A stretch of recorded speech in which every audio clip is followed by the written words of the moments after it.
Good evening, everyone. Welcome once again to the Foundation School, Christchurch Foundation School, and to Christchurch Speaks. This is the sixth in our series. This is a national event of talking with Barbadians, and it is non-partisan, so feel free to share your commentary, your questions, whatever. There are a number of senior public officers here, as well as ministers of the members of the cabinet, along with the MPs from the constituency. We know you're going to have a lot to say tonight, so we don't want to take up a lot of time with introductions. We're going to go straight to the Prime Minister and then to you. There's a single mic. As fast as we get to the mic, we will hear you. We ask that you identify yourself first so that there is a record.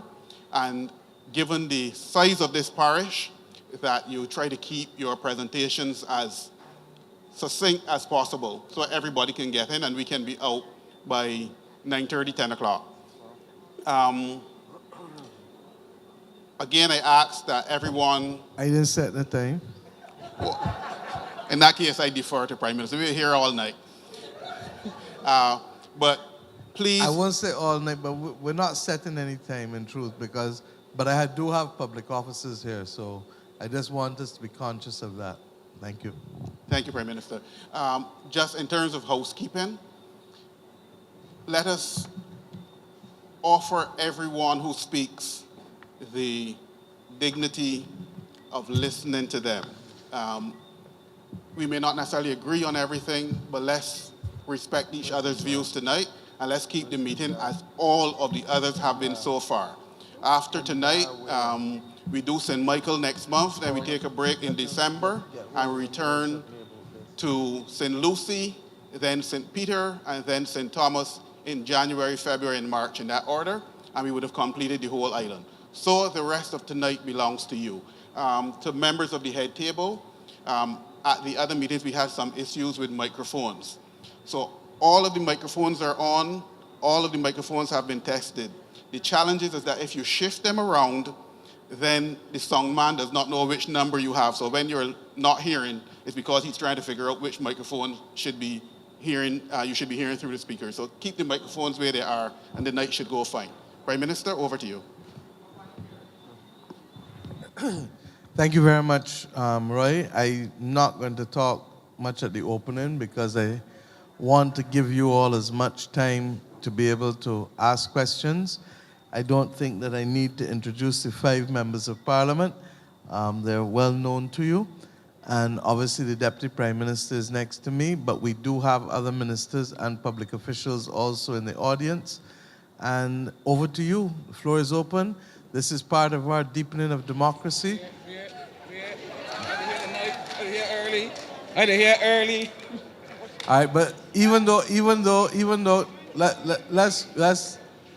let's just spread out a little bit. Even though, colleagues, everyone.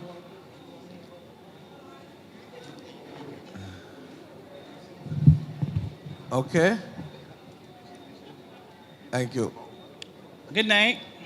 You may have to take off the mask in order for me to understand what you're saying. So, not fooling you. Okay, and that's why I said if people don't feel comfortable standing close to each other, zigzag, so that you have the order, but not the closeness. Make sense? Yes. And you may want to bring the mic forward a little more to accommodate the people at the back. Oh. Sorry, if you can help her, thank you. Thank you. Good night. My name is Cheryl Ali. And I won't say the problem. You're going to have to just fix the mic. Somebody fix the mic for her, please.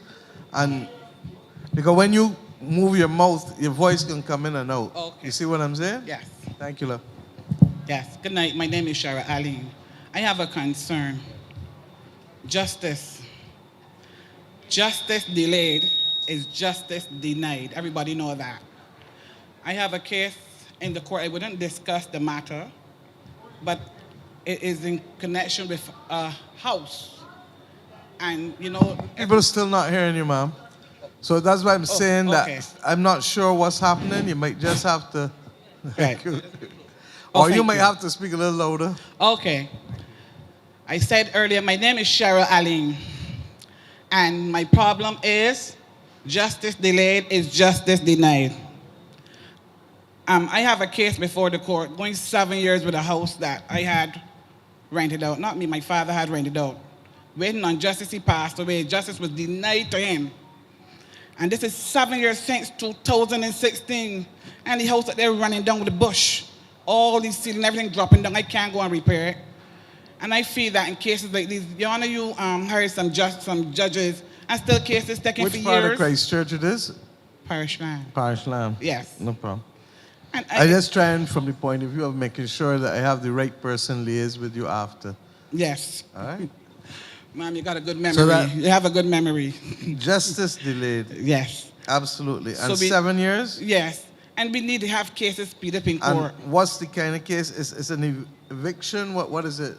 Well, I took the case to court for when you want to evict the body because they refused to pay the rent. Right?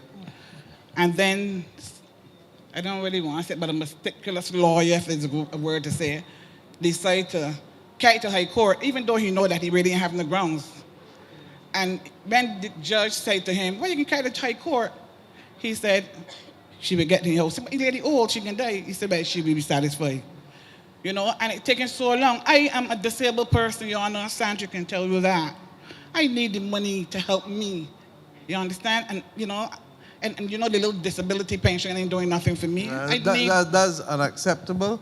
Yeah. And I can't, there's something called separation of powers. Mm-hmm. And I've been talking about a lot about it recently. But I trust and pray that in your speaking, the matter will be brought to the attention of the administrator of the judiciary, But I hope that who it won't- is the Chief Justice. And to that extent, I'd like to suggest also that you write him, and if you've written one before, or the previous one before, that you write again, Who is the Chief Justice, ma'am? Sir Patterson Cheltenham. And Okay. that we would then be in a position to be able to, in any event, account for them. I spoke earlier.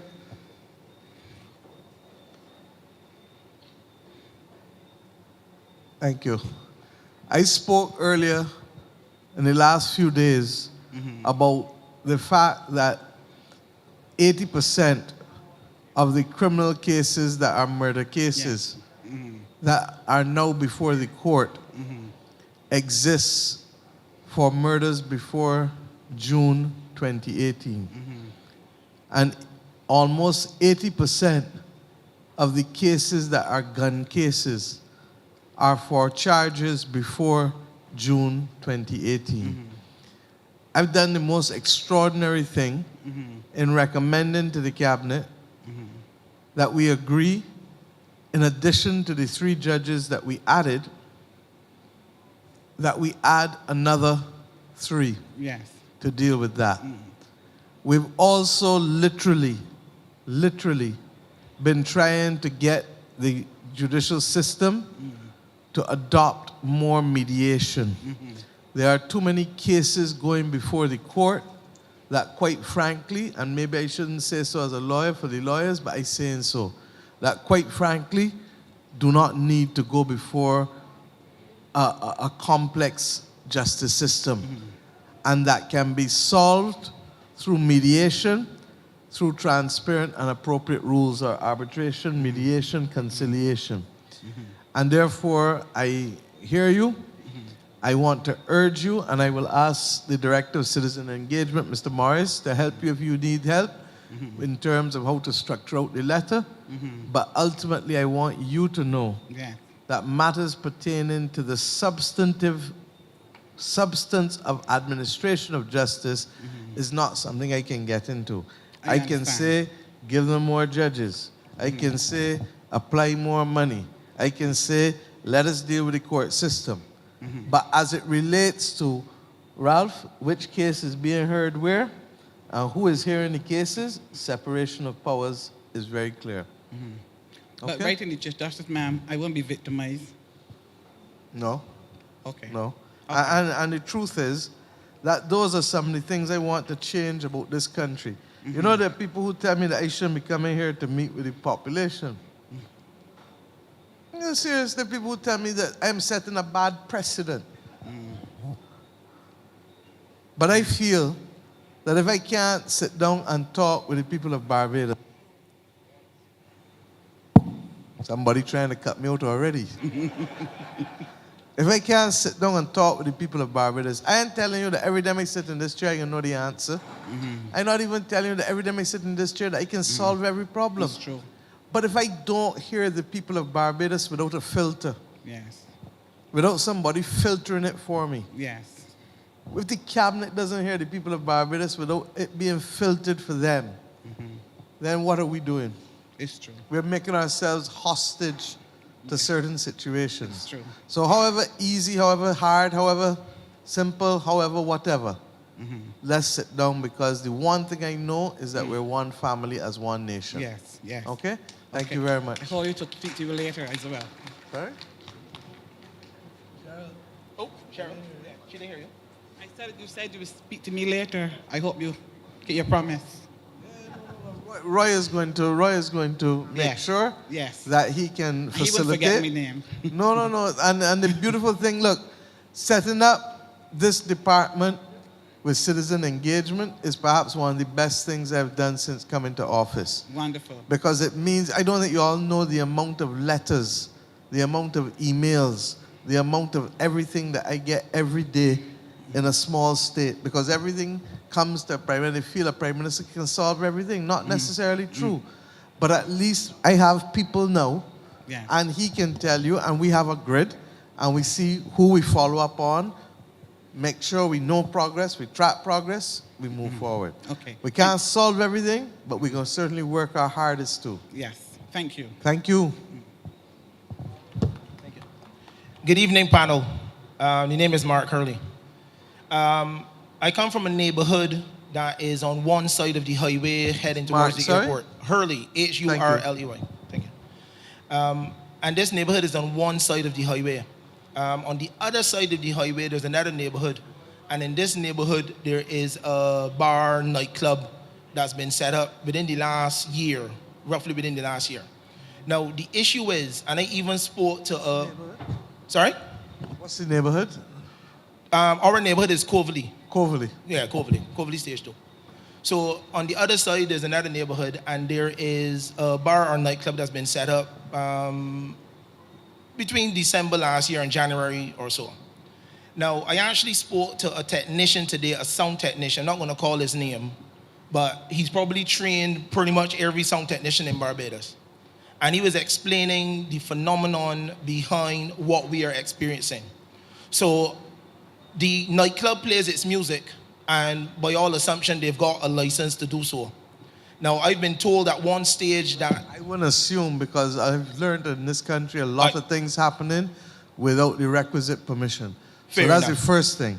So the first thing we need to do is to check and see whether the permissions have been given. Right, okay. Second thing, go ahead. Secondly, so I've been told that the distance for a loud music license is, I think, 30 meters. Now, I'll tell you this, I play golf and I have a laser scope that can tell you exactly how far you are from me.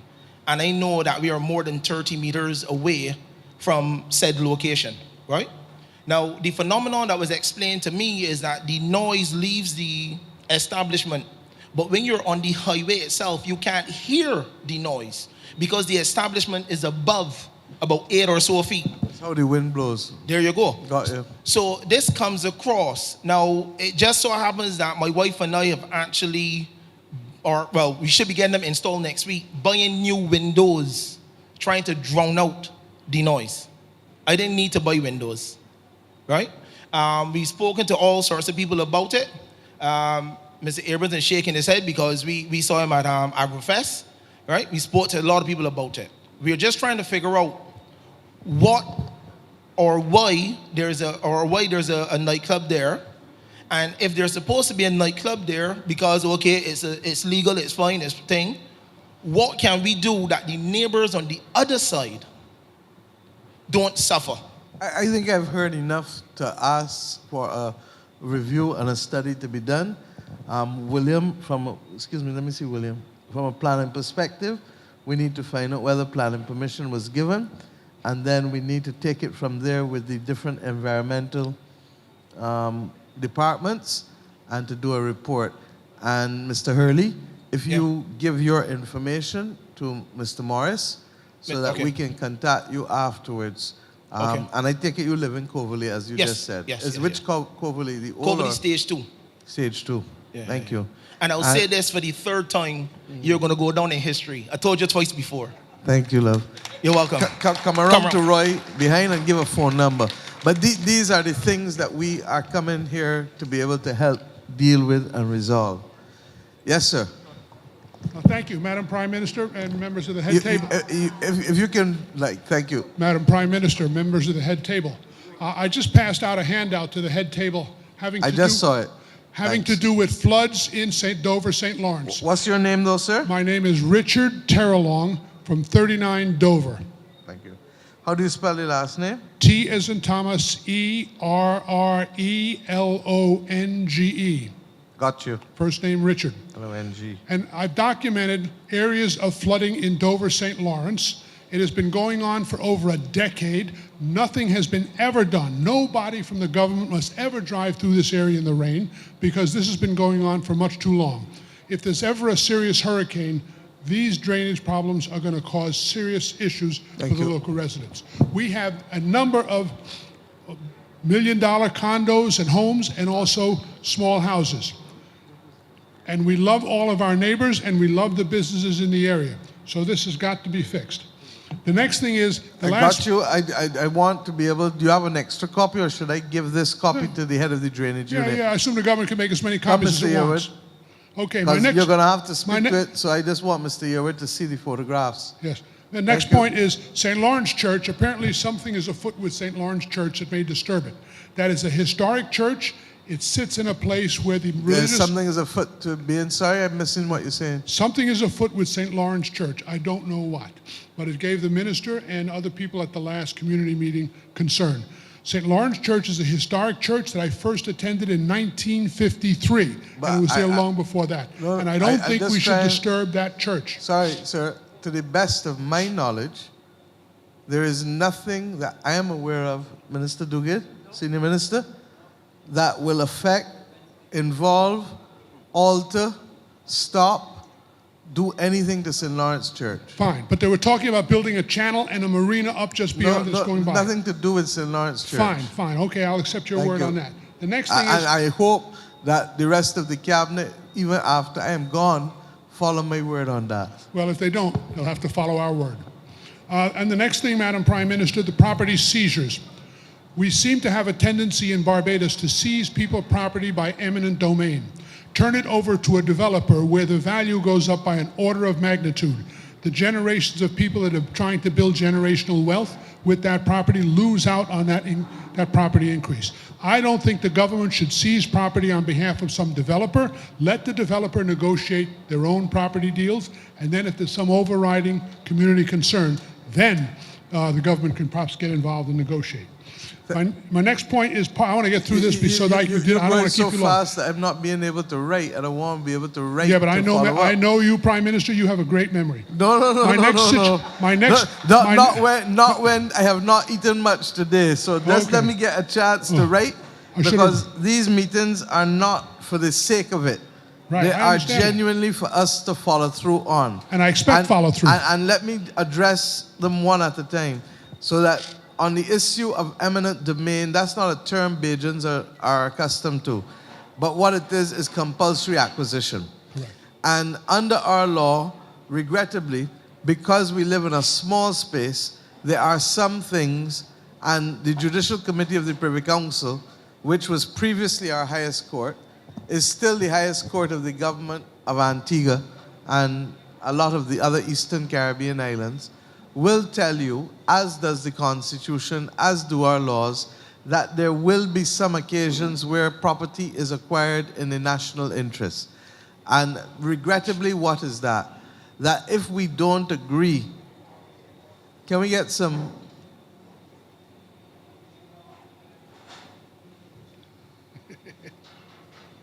that if property is acquired in the national interest, that the compensation shall be fair, but that we recognize that there are some things that we have to do in the national interest. So that's all that it is. Well, I understand the national interest, and I respect that. However, developers' interests don't necessarily conform to the national interest. And Not that's my necessarily, objection to and it. I agree with you, but there are some instances where it does. And I agree with you. And there's a particular case from Antigua, and I'm sorry that the Attorney General isn't here, but where are you? Oh, you came now. So you can speak to that after if you want, the Antiguan case, which you're well familiar with, as am I. Go ahead, sir. Well, we don't want our neighborhoods of St. Lawrence, Dover, and anywhere else destroyed in the interest of developers without consultation with the Oh, residents. there will never be any case of no consultation. That's why I'm here. And that's why every EIA or town hall meeting, William, requires consultation, doesn't it? So I can give you that Okay, assurance. but I want the residents, especially the smaller residents, the less income residents, to benefit from any property appreciation, because it goes up by an order of magnitude when some big developer takes it over. My dear, rest assured, there is no other government in the world that has decided to give their citizens who own property the right to being able to earn from the rooftops with renewable energy. And we've said 2.5, 5, and 10 kilowatt. And we have said if you want something different from that, you can apply. But as of right, according to the size of your house, we are giving you the right to be able to have that. Yeah, but And that is that's a not- property right. That was not my point. Okay, my I next know it issue. wasn't your point, but I'm just saying that I just want you to be aware that the attitude of this government is in fact to enfranchise and not to take away. Thank you. And my next issue is parking. And there's they want to take over a building just east of the gas station from Grain Hall or Top Rock Roundabout. And they want to make or maybe below it, I don't know. And they want to take it over and make it into a multi-story parking lot to ease the parking on St. Lawrence Gap. Now that sounds fine, except the track record of the people that want to make this parking lot are the same people that invested in a parking lot across from the Bridgetown Fish Market, and everybody knows how unsuccessful that project was. It's empty. So now, if you walk on St. Lawrence Gap, you will understand the parking problem on St. Lawrence Gap are taxis and delivery vehicles. That's the problem. And those people are not going to use a parking structure built blocks away. The next thing is somebody wants to build a marina and a swamp and take over the swamp, which is a wetland that's been protected by a former member of this party, that's protected under an international convention that we signed, saying we're not going to mess with those wetlands. We have a wetland just up the street that we dump sewage in for years, and that's still a more viable place to kind of make a national park, not marina, but national park wildlife wetland. Next point is, I do not want to see constitutional amendments made by a party, a single party. The people of Barbados need to have a vote in constitutional issues. I got 2 more points. I think our government is too costly. I don't know why it's so costly, but it costs too much. It can be more efficient, but it's got to be more efficient in a more intelligent way. We've got ID cards that are supposed to go out. You can't get the ID cards. You got stickers that are supposed to go on back of license plates. We can't get those stickers. We got license cards that are supposed to go out, and you got to stand in horrendous lines to get the new license cards. So our cost of government is not in line with, and it's a principle called guns or butter. What the government spends, the private industry can't spend. So we need to shrink the government down and make it more efficient, not less services. And finally, my final point is transparency is something this government talks about, and I applaud that. But it's not only transparency. You need to come to the people that know what's going on in their neighborhoods and say, okay, how should we design this? What should we do? If we're going to build a marina, come and ask us if that's the right priority for Dover St. Lawrence, right? Somebody's got to start involving the citizens and not think we're so arrogant that we know up there will come in transparency to you, tell you what we're going to do, and by the way, you got to eat it. Madam Prime Minister, members of the head table, thank you for your time. I thank you for allowing me to give you the opportunity to speak.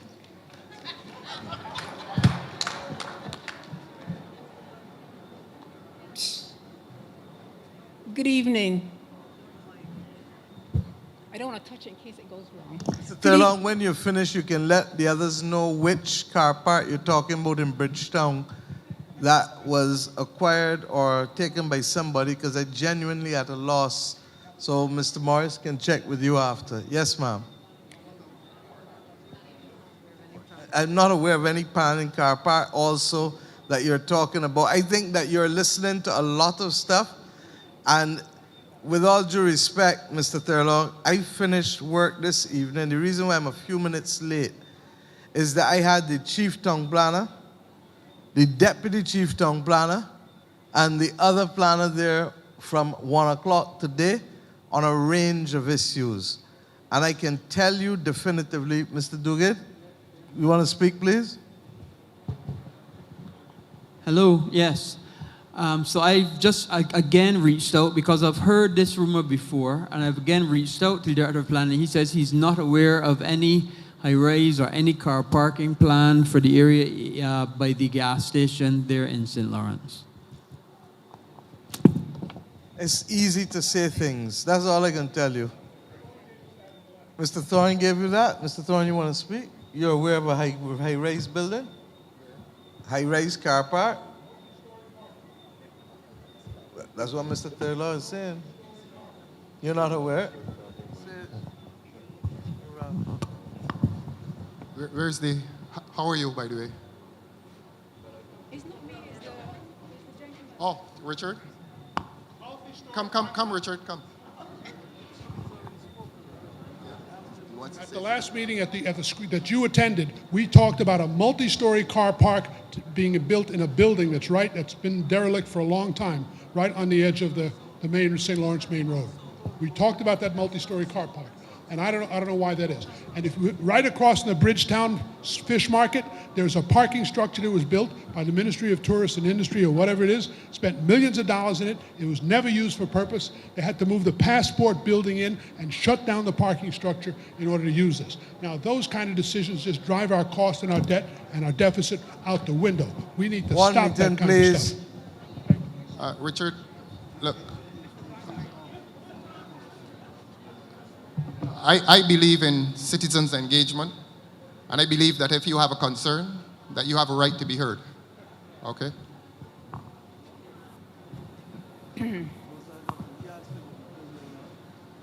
Okay.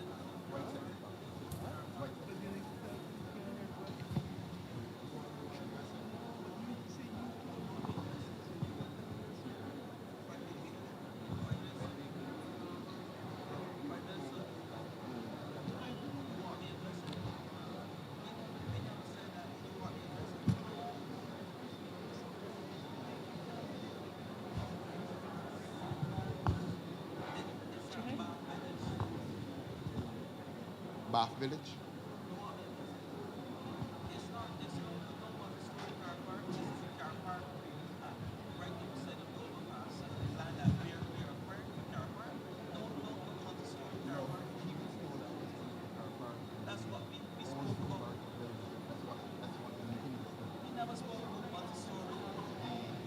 On the main road.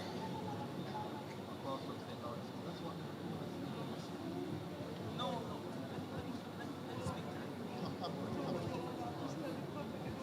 I'm asking Mr. Thorne to address what he was told as he understands it, because I am totally and completely at a loss as what's going on here, because it seems like rumor upon rumor upon rumor. Please. All right. We held a meeting in Dover, and prior to that meeting, there was also an article in the paper.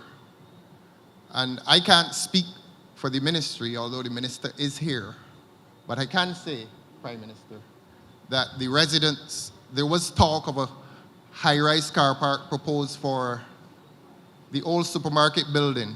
There was talk of that. This is not the first time it's being mentioned. Yeah?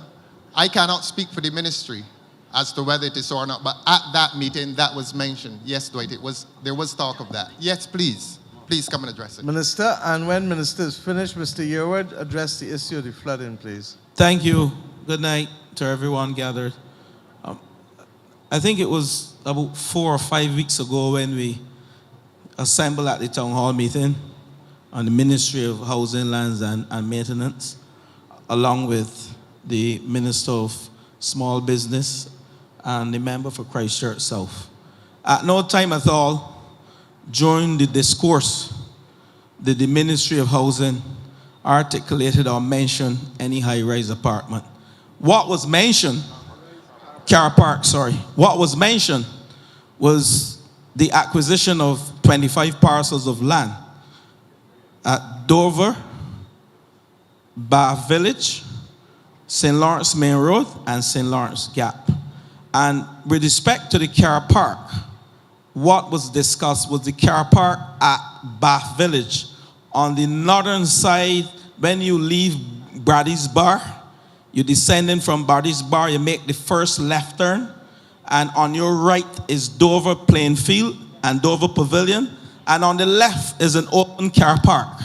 And within there, we have about 5 to 6 parcels of land. Only today, one of the landowners visited the Ministry of Housing, Lands and Maintenance and discussed with us the acquisition process, and she's satisfied.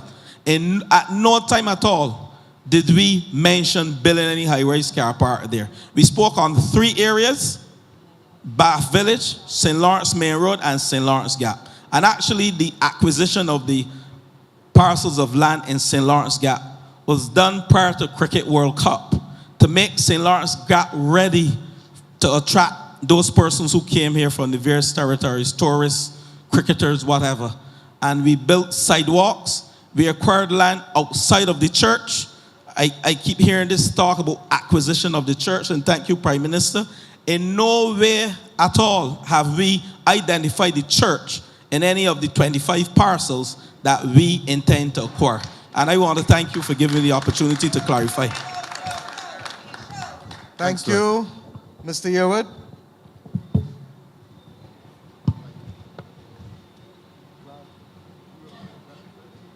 Good night.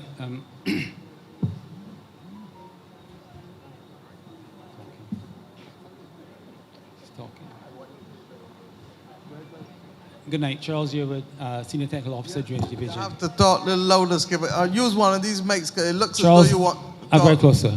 No, but come, don't you talking to me, you're talking to the public, Skipper.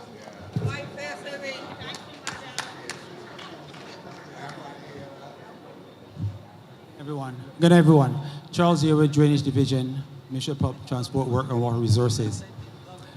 Yes, we are aware that Dover, some parts of Dover and St. Lawrence Gap does flood.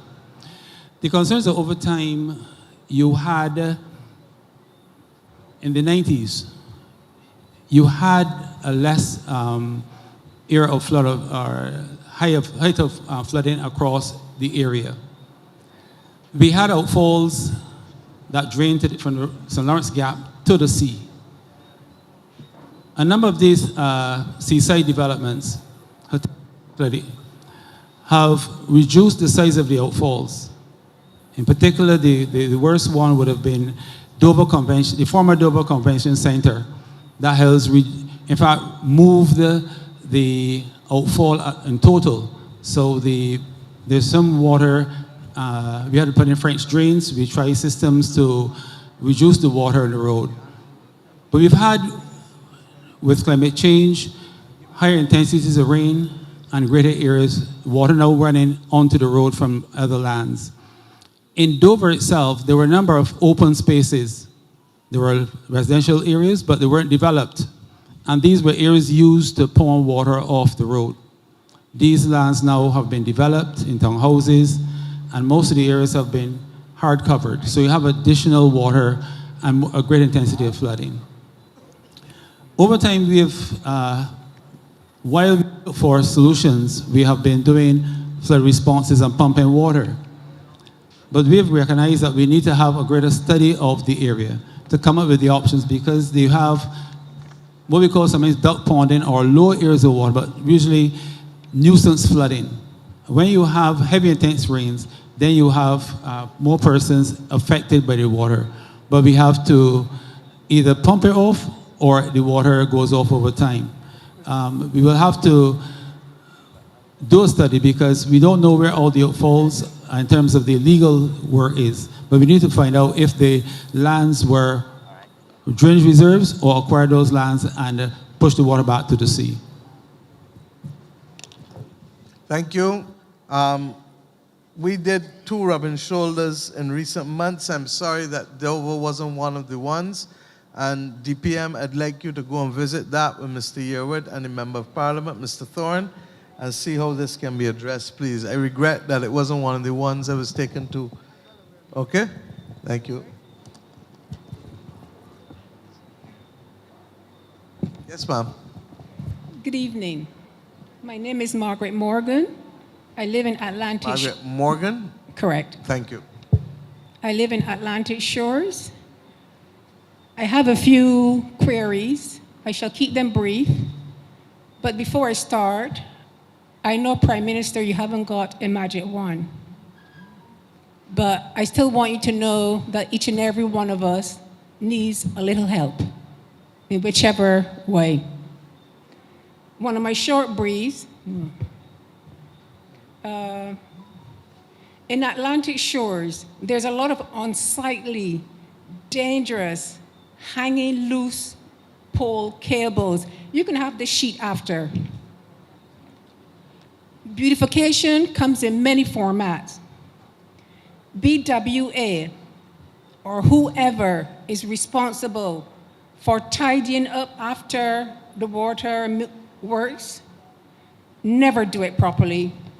This is, you mean reinstatement on the ground of the pipes that are... When they correct the burst pipe... Yeah, got you, reinstatement.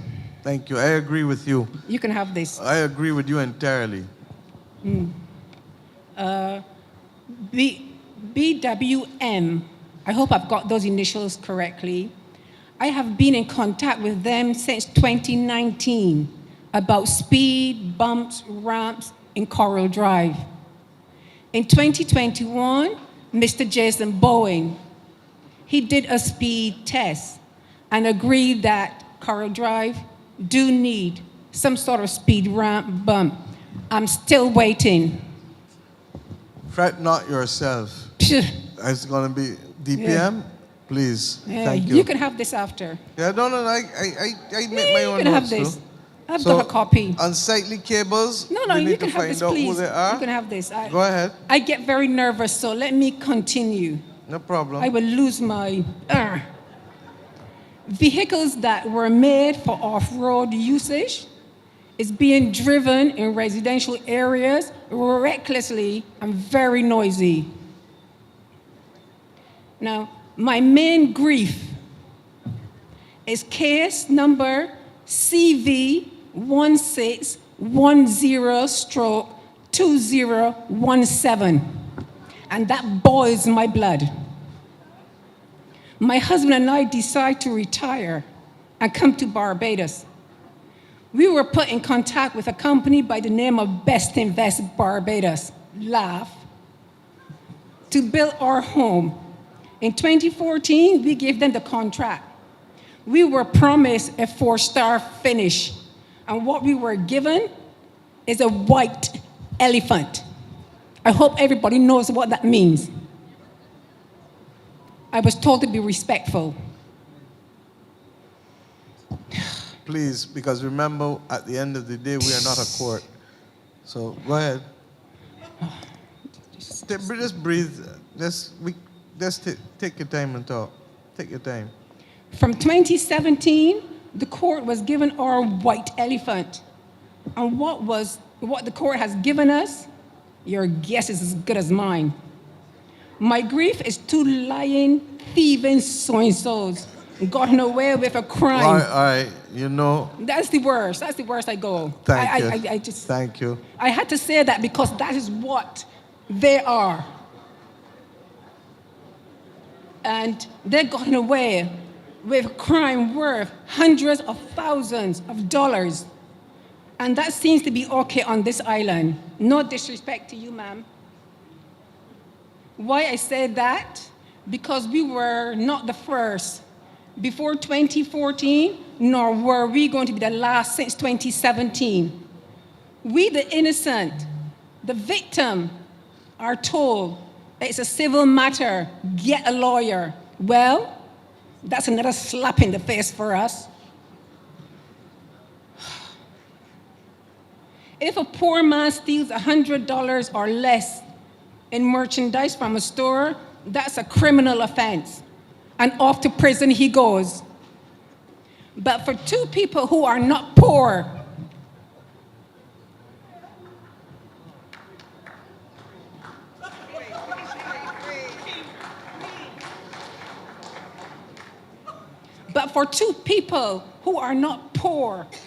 or hungry can steal hundreds of thousands of dollars and walk away free.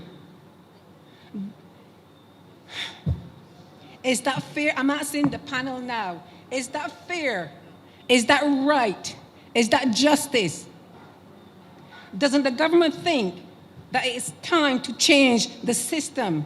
Not only into the change to stop the thieving, blank, blank, blank, from carrying on. I think you know a little better, ma'am. Your point has been made without you having to do two wrongs don't make a right. I know. Remember that. Two wrongs do not make a right. Yeah, but when somebody has aggrieved, let me summarize it. Somebody has aggrieved you in an egregious way. Very. The matter is before the court. I have already, hold on, I don't know whether it's finished or not. If it is not finished, it means that it is sub judice. And the Attorney General can tell you that we can't comment on any matters that are sub judice. By the same token, if you're talking, as Ms. Aline did at the very beginning, very respectfully, about the fact that you have a problem with the delays in justice, I get you, so do I. That's why I have increased the number of judges twice in a way that no previous prime minister has probably done. So let's be very clear about that. But I can't, I've explained enough to let you know that I can't go in and administer justice. Okay? And I want you to know, regrettably, and I take no pride in this, yours is not the only one that is my that point. Has been the that is my point. But that's the point I'm making too. And that is why, over the course of the time, different things have been done to literally deconstruct how the rules of the Supreme Court, you had new rules introduced when I was Attorney General there. Well, they had new rules introduced. Since then, we've also had other things done, but the reality is that the society is far more litigious than it was, maybe with good cause too, than it was before. So that the scale of matters coming before the court has increased exponentially. What you heard me say at the beginning is that that is why we're encouraging mediation, conciliation, and arbitration, so that people are not only relying on the formal court system, but people can get justice in other ways too.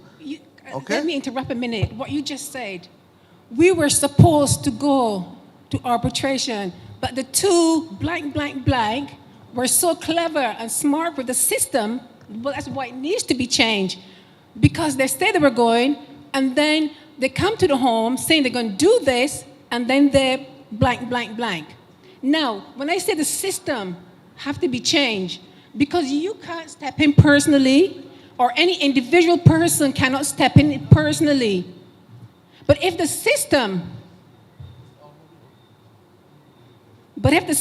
is changed to stop what is happening and what has happened, to stop it happening, the system has to change. That is exactly what we just said Not with to an you, extra ma'am. judge and an extra two judges. Madam, I didn't say the extra judge or two judges for civil. That's the first thing. I said the extra judges for criminal cases. My blood is boiling. Well, would you please sit down and let it come down? Because I don't want it to boil. Thank you. What I'm saying to you is that that is why we are also looking at arbitration, mediation, and conciliation. AG, you want to speak in any way?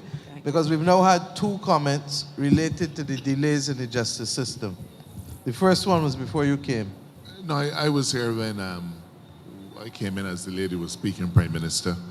Let me begin by saying that On average, in any given year, we will have just shy of 2,000 civil cases filed in the High Court. Now, if you multiply that by 5, that gives you 10,000 civil cases, all of which have to receive some portion of the court's time.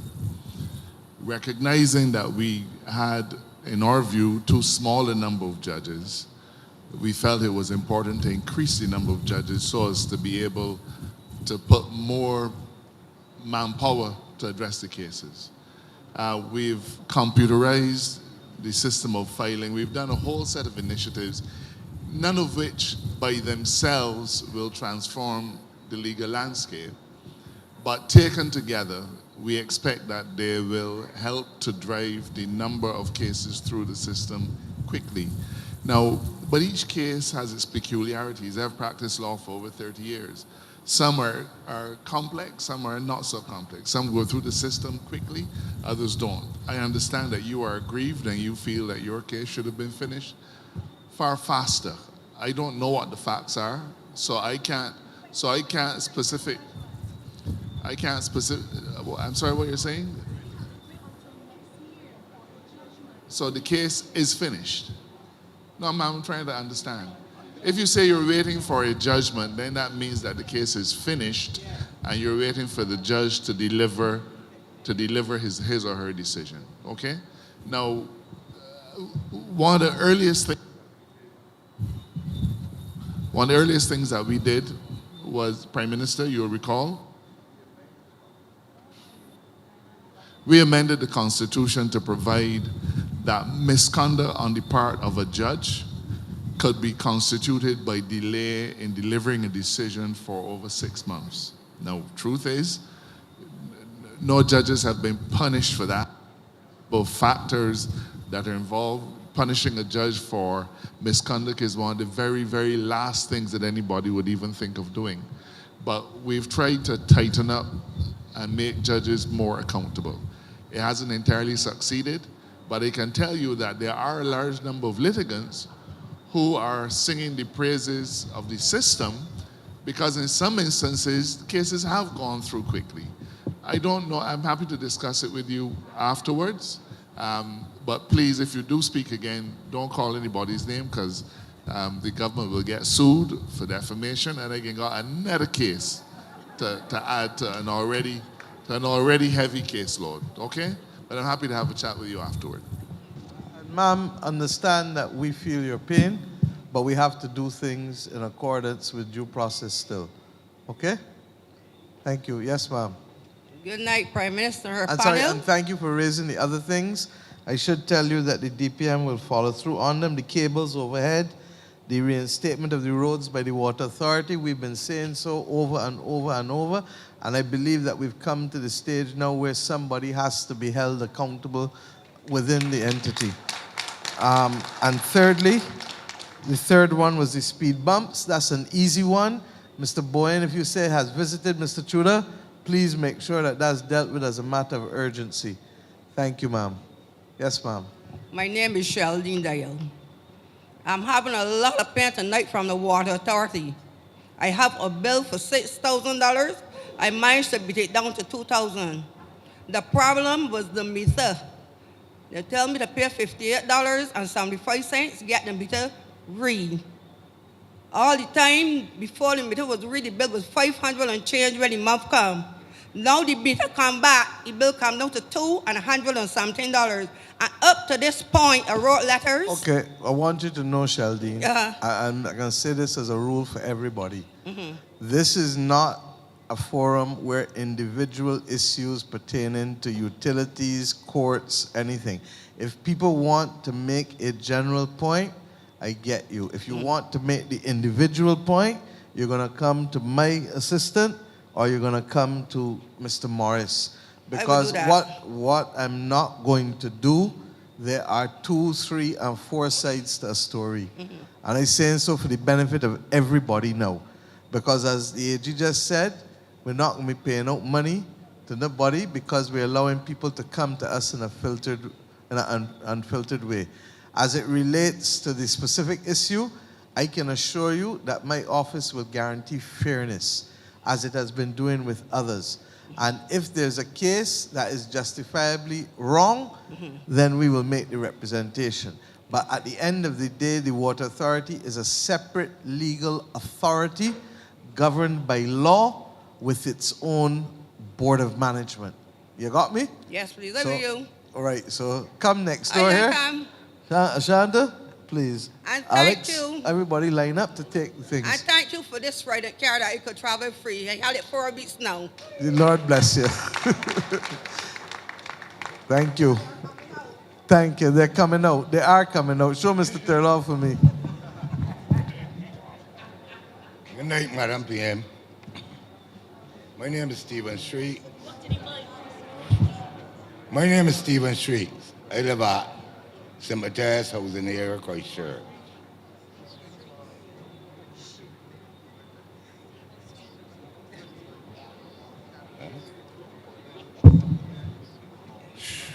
You might be a farmer.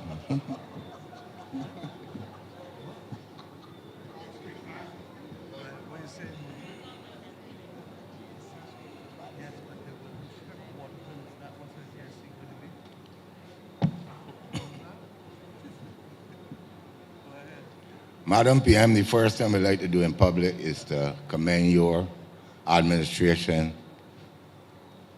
for the way you run this country. Thank you. What's your name? Stephen Street. Thank you. For the circumstances and the challenges you had within the last 4 years. But you know, the world ain't perfect. We ain't not perfect world. I got 5 small concerns, and I crave your indulgence to let me voice my concerns before you make any comments.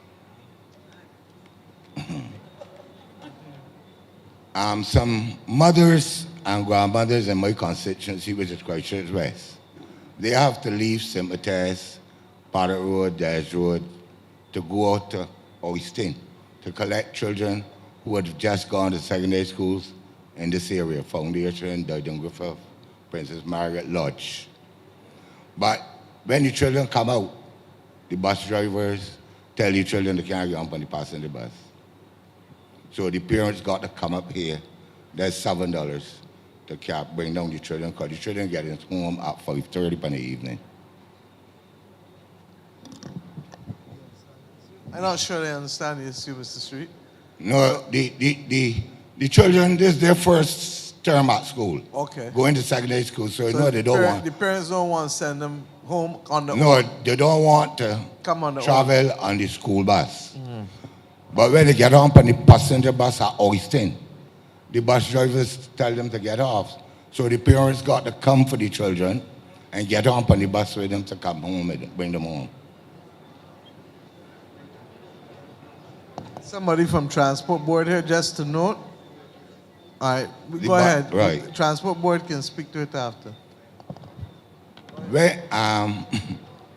When we had 7 sanitation vehicles, every Wednesday, the people in St. Matthias House in there used to get collection of garbage every Wednesday morning.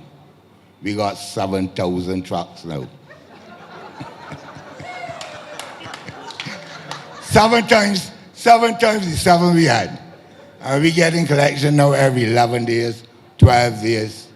And you would know how garbage will be in a housing area. I hear you, and there's no reason for it. Good. So, because there certainly is more trucks, and therefore the issue is the deployment. Now you know that the houses in St. Matthias House here. Minister Ford, you've taken note? Thank you. You know the houses in St. Matthias House here are transiting now to 220 voltage. And this was going on from, I think, about December. That matter, though that is not finished yet, and the reason we don't, they say that, I went to housing and spoke with some gentlemen there, and one of them said, tell me to get some money and we will get the thing done. So I beg you to give them some money.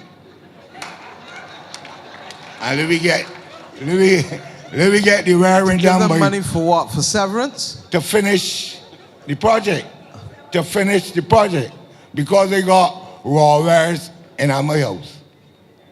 I got Walmart in my house. And I would like you to know that up to yesterday, I visited, day before yesterday, Wharton, only to find out that the issue ultimately is a function of the lack of management at the National Housing Corporation.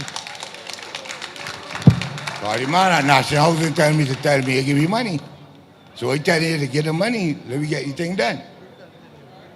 All right, now I exercise in the morning, so I walk between on Hastings Road. I walk on Hastings Road, Rendezvous, and the gutters are full of debris. Full of debris. That's why when the water is on Highway 7, is on the road, because the gutters, there's so much debris that plants going through the grills. And there's a tourist belt, supposedly tourist Agreed, belt. and I'm not only talking about tourist belts, I've made the same point in relation to the whole island. And I've been very, very clear, you've heard me speak to it up to recently again, about the need for the country to become clean and the fact that grass doesn't grow out of concrete. So if you're cleaning the area, even if I give you a week or 2 inches, inch or 2 inches of grass, when I see it at 4 and 6 and 8, it tell me you ain't been there for over a month. And therefore, we have to deploy better. The DPM and where's Rommel? Rommel Springer has been given responsibility along with the others, the chairman of the NCC, to make sure that we, and I spoke up to it last Saturday, to make sure that we allocate roads now, so that I know that if this stretch of the road is not clean, and these 2 people have this stretch, or these 3 people are the team on this stretch, first letter.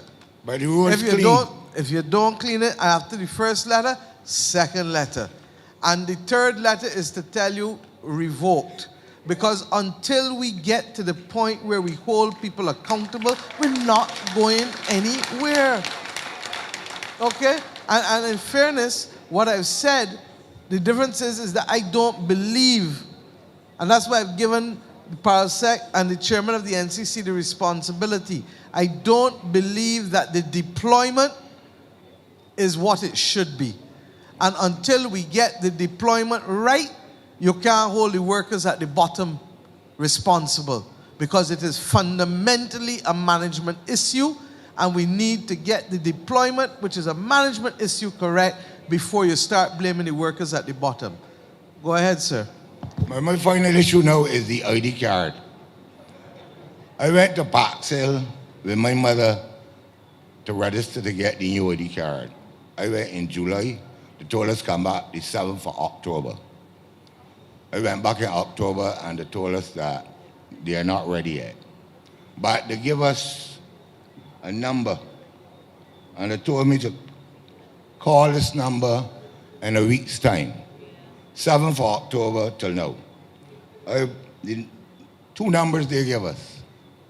Yesterday now in the papers, the Electoral Boundary Commission issued 2 numbers. Call if you got a problem, if you ain't get your ID card. But the person at the other phones is a machine. So they ain't talking to me. The machine talking. Except that what they may be doing, and let's also be clear, is that they may be recording the messages and clearing the message. No. But I agree with you that they would prefer to have somebody human on the other end. But don't discount the fact that in some instances people use the collection of recorded messages and then tell you they will call back. Okay? But please, Minister Ishmael, can we follow up? But the machine didn't tell you nothing. But I just other than the message box full. And therefore, so you can't have a message of the box full. And therefore, if you want me not to give the instruction to Minister Ishmael, I will keep quiet. Minister Ishmael, please correct it and find out what's happening there with the Boundaries Commission and the card. Okay? Go ahead. That's why I like these meetings, you know, because that's how I know what's going on.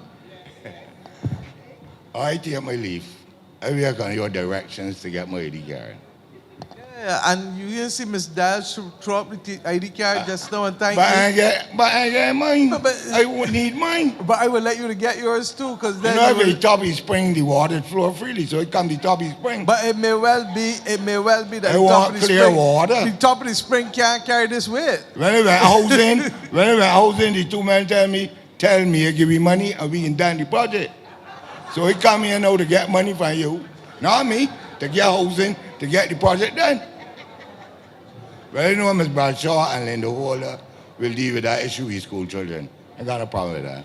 And let me know And also Mr. Ford say, will deal with sanitation. let me tell you how easy it is to call me a name.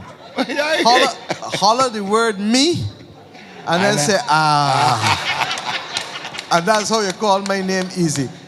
You know, one of the few areas that we have pumped in, and the records will show it.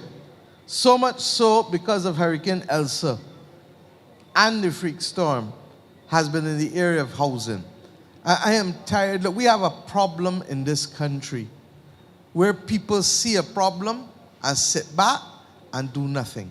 Now, if at the end of the day there are officers in National Housing Corporation, as we learned, the lady in Wharton, meter box, been waiting on now for 14 months. 14 months. You change out all the wiring done, you know. All the wiring done. But you haven't transferred her on to the new wired system because for 14 months, the meter has not been put in. And National Housing sits down and does nothing about it. And then when I come to speak about these issues, people are going to want to get vexed. Well, let me tell you something. That in the same way that the government will be held accountable, so shall everybody. I ain't making a sport. And secondly, apply your heart to wisdom. If the government found money to rewire housing estates, it is because the old wiring is not what? Everybody bright. It's not good. Therefore, for you to leave the old wiring operating for 14 months, having rewired the building, is an act of what? Of negligence. And these are the things that we are fighting at. Now, everybody can tell me, oh, Mistress COVID. Oh, we couldn't get X because of COVID. Oh, we couldn't do Y because of COVID. I hear you. But the majority of us are in here without a mask because COVID is predominantly behind us. Okay? Let us go forward and do the things that we know we have to do. Minister Sutherland, I ain't got no more to say. Thank you. Cool. Thank you, Chairman.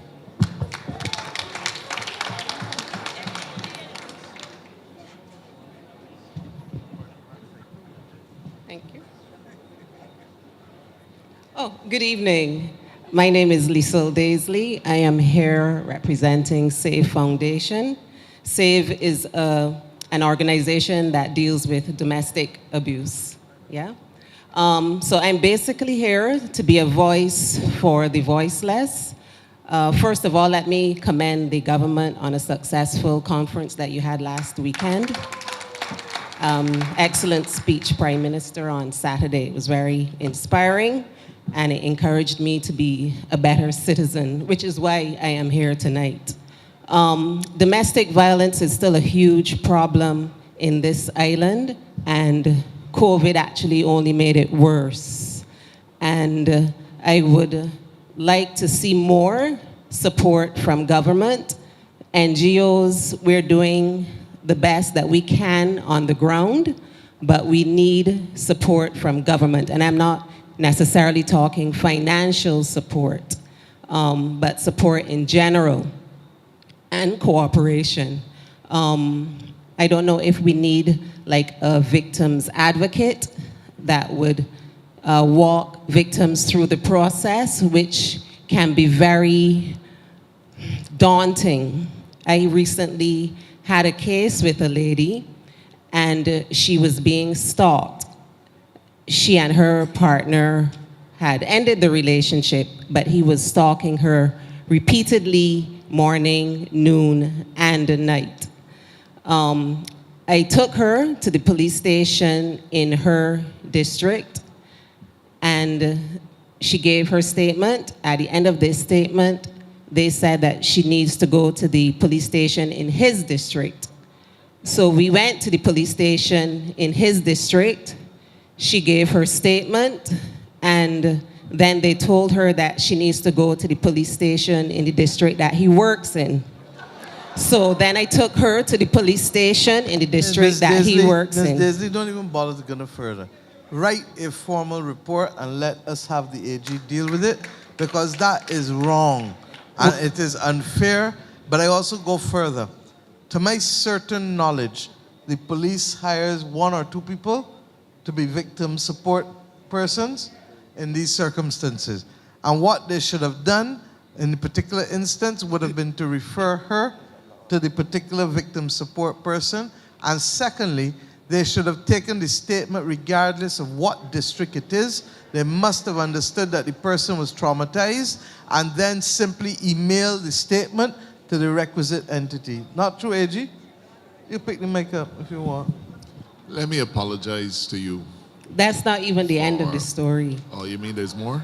When we eventually went to the... No, but I think the PM has asked if you would just submit a Yeah, I report, want to finish so- my story if you don't mind. Thank you. Please finish. Thanks. When I eventually convinced her not to give up and to go to the magistrate court in her district, she was told by the clerk that she cannot apply for a protection order, that she does not qualify because she's no longer with her partner. And under the Domestic Violence Protection Orders Act, that is incorrect. When she eventually went back a week later, mustered up the courage to go back to apply again, and she was granted a court date.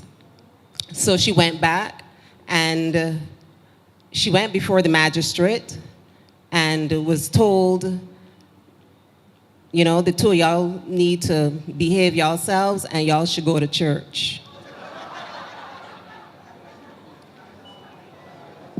It is a horror story.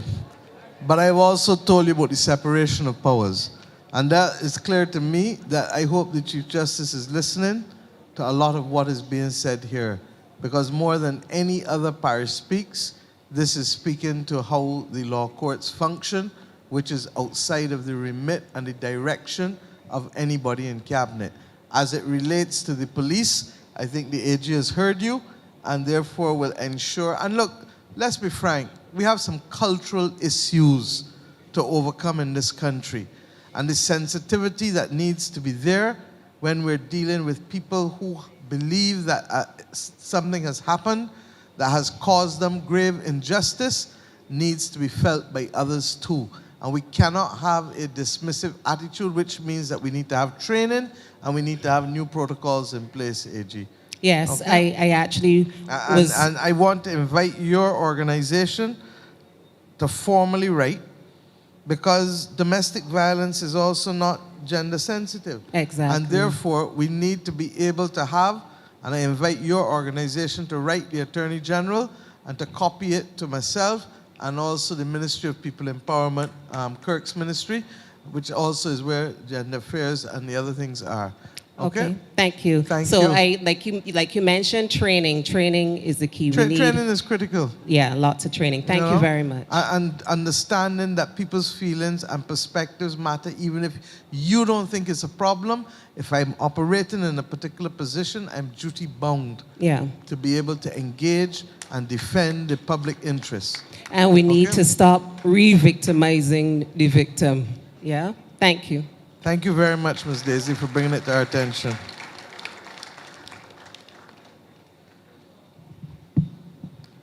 Yes, ma'am. Good night. My name is Stephanie Clark. My name is Stephanie Clark, and I live in Briar Hall sometimes, and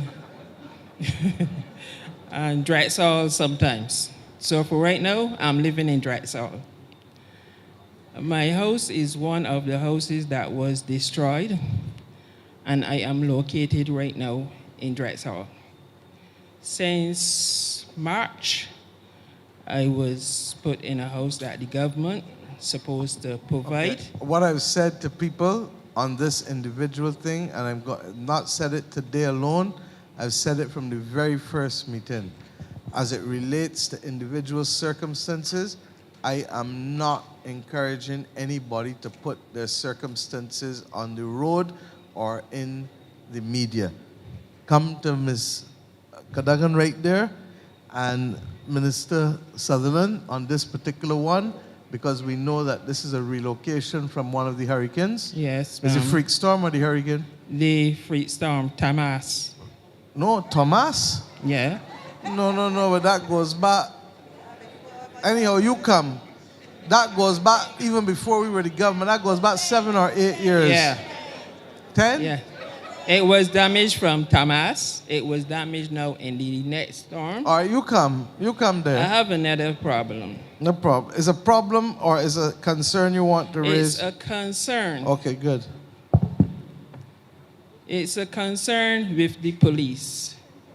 We are asking to cooperate with the police. We are asking to do this and do that with the police. But the biggest criminals we have out is the police. With all due respect, ma'am, you can say what you have to say without being offensive. I'm going to stop.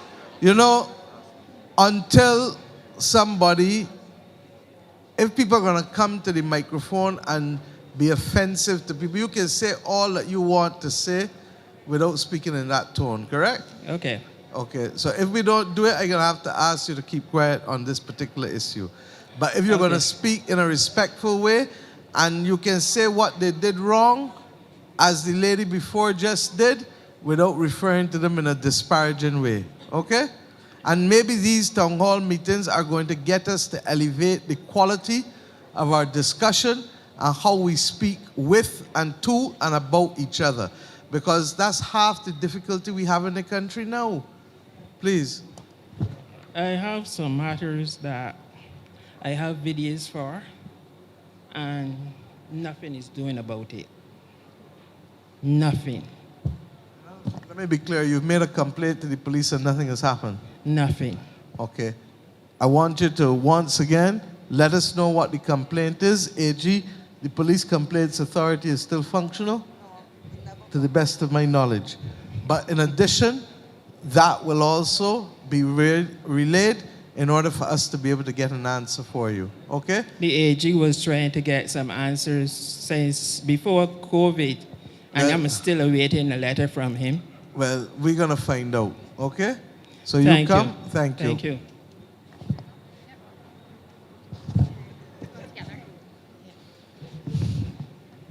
Yes, ladies.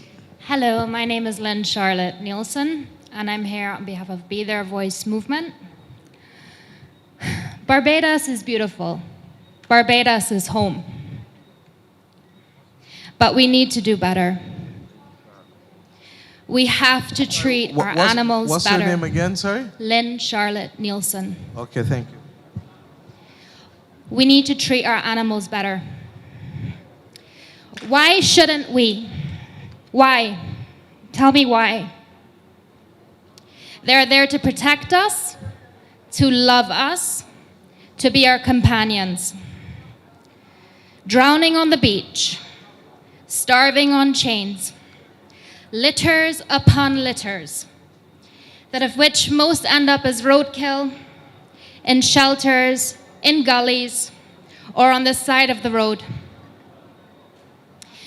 Man, I know there's a fear of dogs on this island, but dogs aren't going anywhere. There are thousands in Barbados. And that's why I encourage everyone to face your fears. But how? Education, exposure, and stricter legislation. If you haven't noticed, I hate public speaking. But here I am, facing it. I want us to be the leader in stopping animal abuse in the Caribbean. Mia, how can we make this happen? What must we do and prove that we are in a dog crisis? Thank you. Thank you. I'll ask Minister Ware to speak because, to the best of my knowledge, I would have asked him to engage with a number of you after letters were received by my office, and my office took action in order to make sure that Minister Ware, along with the Ministry of Health, seeks to update and upgrade the legislation. But I also want to contextualize expectations. The Attorney General, and one of these days I'm going to ask him to bring the list of legislation that we have before us. And we have a shortage of draftsmen, not just in Barbados, but across the entire Commonwealth. We've approached the Commonwealth Secretary General at least twice, AG? At least twice, to be able to find draftsmen for us. And one of the reasons why even us are pulling out our hair every day is because of the length of time it takes to get laws drafted, because we simply do not have enough draftsmen. So understand that I heard you and took careful note about public education, about stricter enforcement. And I am as horrified as you. I don't have dogs because my hours are too erratic. But my point is that I abhor the maltreatment of any living organism, whether it is people, animals, and the others know how I feel about plants and bush as well. You understand? So Indar has met, and I'll ask him to speak as well. Yeah. You wanted to say something else before he spoke? The other lady? Yeah, my name is Debbie Funk, and I've been speaking with Mr. Indar Ware. Yeah, what's your name, sorry? Debbie, D-E-B-B-I-E, F-U-N-K. Yes. Okay. Yeah, we have been speaking about a situation where animal control had taken a dog from a very bad situation. Then they returned it to that same bad situation where previously there was 2 dogs taken from that home and were taken from there to Ocean Acres because they were so malnourished, in such a bad state. And I want to know why Minister Indar Ware went to the house of this, where the dog was kept 24/7 on a chain, and we gave him videos, photographs, everything he asked for, he got, and why that dog was taken, then taken back to the owners. And I had a call on Sunday afternoon from Minister Ware telling me that the dog had been poisoned. Now, we had a home for that dog. They had been leaving this dog 24/7 tied, with no food, no shelter, no water. Minister Ware went, he said, with the Minister of Health, Mr. Gooding Edgehill, whoever it is. He had went there and said that he saw that they had put a kennel. The problem was that the kennel was too far away from the dog because it was chained. Again, everybody wants to chain their dogs. Why? So he informed one of the officials to get the kennel moved closer to the dog. If that doesn't tell you that these owners don't care, yet Mr. Indar Ware left there and called me and told me that he was very happy that the dog was in good care. Just over a week, he calls me and tells me this dog has been poisoned. There was only a few of us who knew about this dog.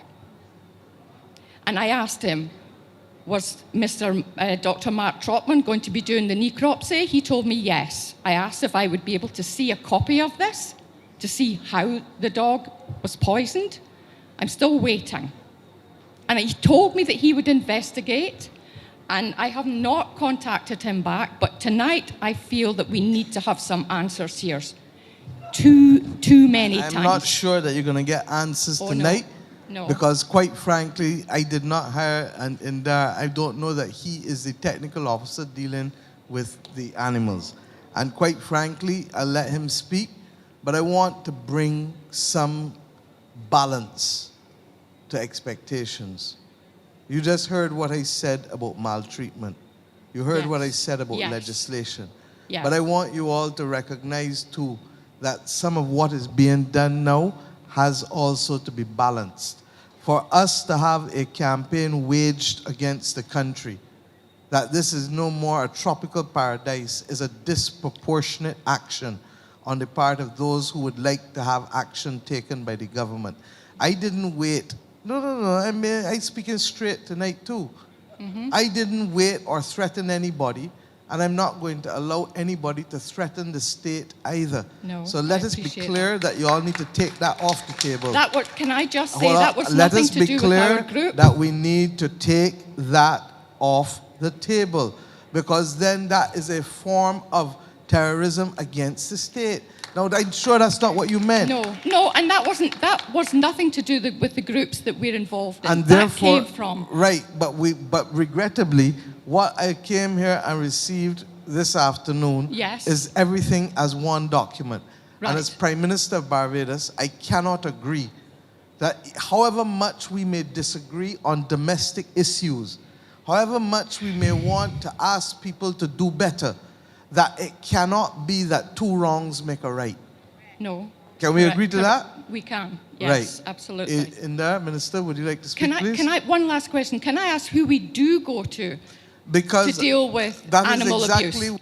the ministry deals with it, but the minister isn't the person who is responsible for picking up the dog or who is responsible for checking on the dog. The minister deals with policy. So who does then? Who he's does gonna, deal He's with going to that? speak to you, ma'am. He's going to speak to you. Okay, thank you. Thank you, Prime Minister. Good night, everyone. First of all, let me state that the consultation that I had with the stakeholders who have expressed interest in animal welfare and animal care in Barbados took place about 3 weeks ago. We gave the assurance then that there must be harmonization between the Ministry of Agriculture and the Ministry of Health. The Animal Control Unit falls under the Ministry of Health. I have intervened on the instructions of the Prime Minister to bring some balance to this situation, and we have all agreed at that meeting that we will consult and that we will make sure we bring about change to suit many of the things that were raised.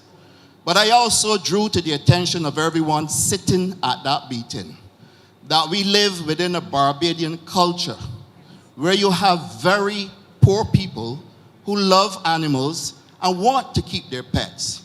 Many of them don't have guard walls nor fencing, so they have to keep the dogs on a leash. The reality of it is that I cannot deprive the poor woman who is crying because she loves her pet, but she does not have fencing. She does not have a place to keep the dog other than by a kennel. The reality of it is this is Barbados. People love their pets, but they cannot afford to be able to accommodate them as others may wish. And the question that I put before the stakeholders was, if in truth and in fact we are going to go forward collectively, what solutions can you offer to those people who want to keep a pet but don't have the financial resources, so you don't like the condition under which you are seeing the pet being kept? How do we work together to provide the support to those people? Barbadians love dogs. All right? So and when I went to deal with this situation, and Debbie, you know I kept you in the loop, just as you kept me in the loop. We looked at it. I was satisfied that if the lady came out to me crying, "Minister, please don't take my pet. Please don't take my pet." She came out crying. When I looked at the animal jumped up all over this lady. The animal didn't do the same for me, nor the inspectors from the Ministry of Health. So there's clearly a deep relationship between the lady and the animal. The separation that would have been needed is if I had found that dog in any way in distress. I stood up there for well over an hour. The dog was not crying. The dog was not whelping.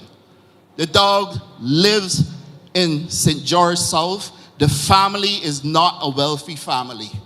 We agreed that the health inspectors will go around and visit the dog on a weekly basis. The week that they went to visit the dog, they come back and reported to me that somebody poisoned the dog. A woman crying her heart out will not do a thing like that. So coincidentally, because I didn't take up this dog, coincidentally, because we did not lock the cage, put the dog away from the owner, we have some mysterious way in which I now have to carry out a full investigation. And I promised Debbie that a full investigation would be carried out. And if we can find out what took place there, then we are going to deal it with the full force of the law that is available to us. And that is what is going to be done. Let me help, Minister. Let me help, ma'am, both of you. I think that we are at a stage, a society is in growing pains. A society is in growing pains. It's not everything that we want to do we can do as well as we can. But the reality is that you're also dealing with cultural differences, and you're also dealing with assumptions that people are making that don't necessarily take into account other realities.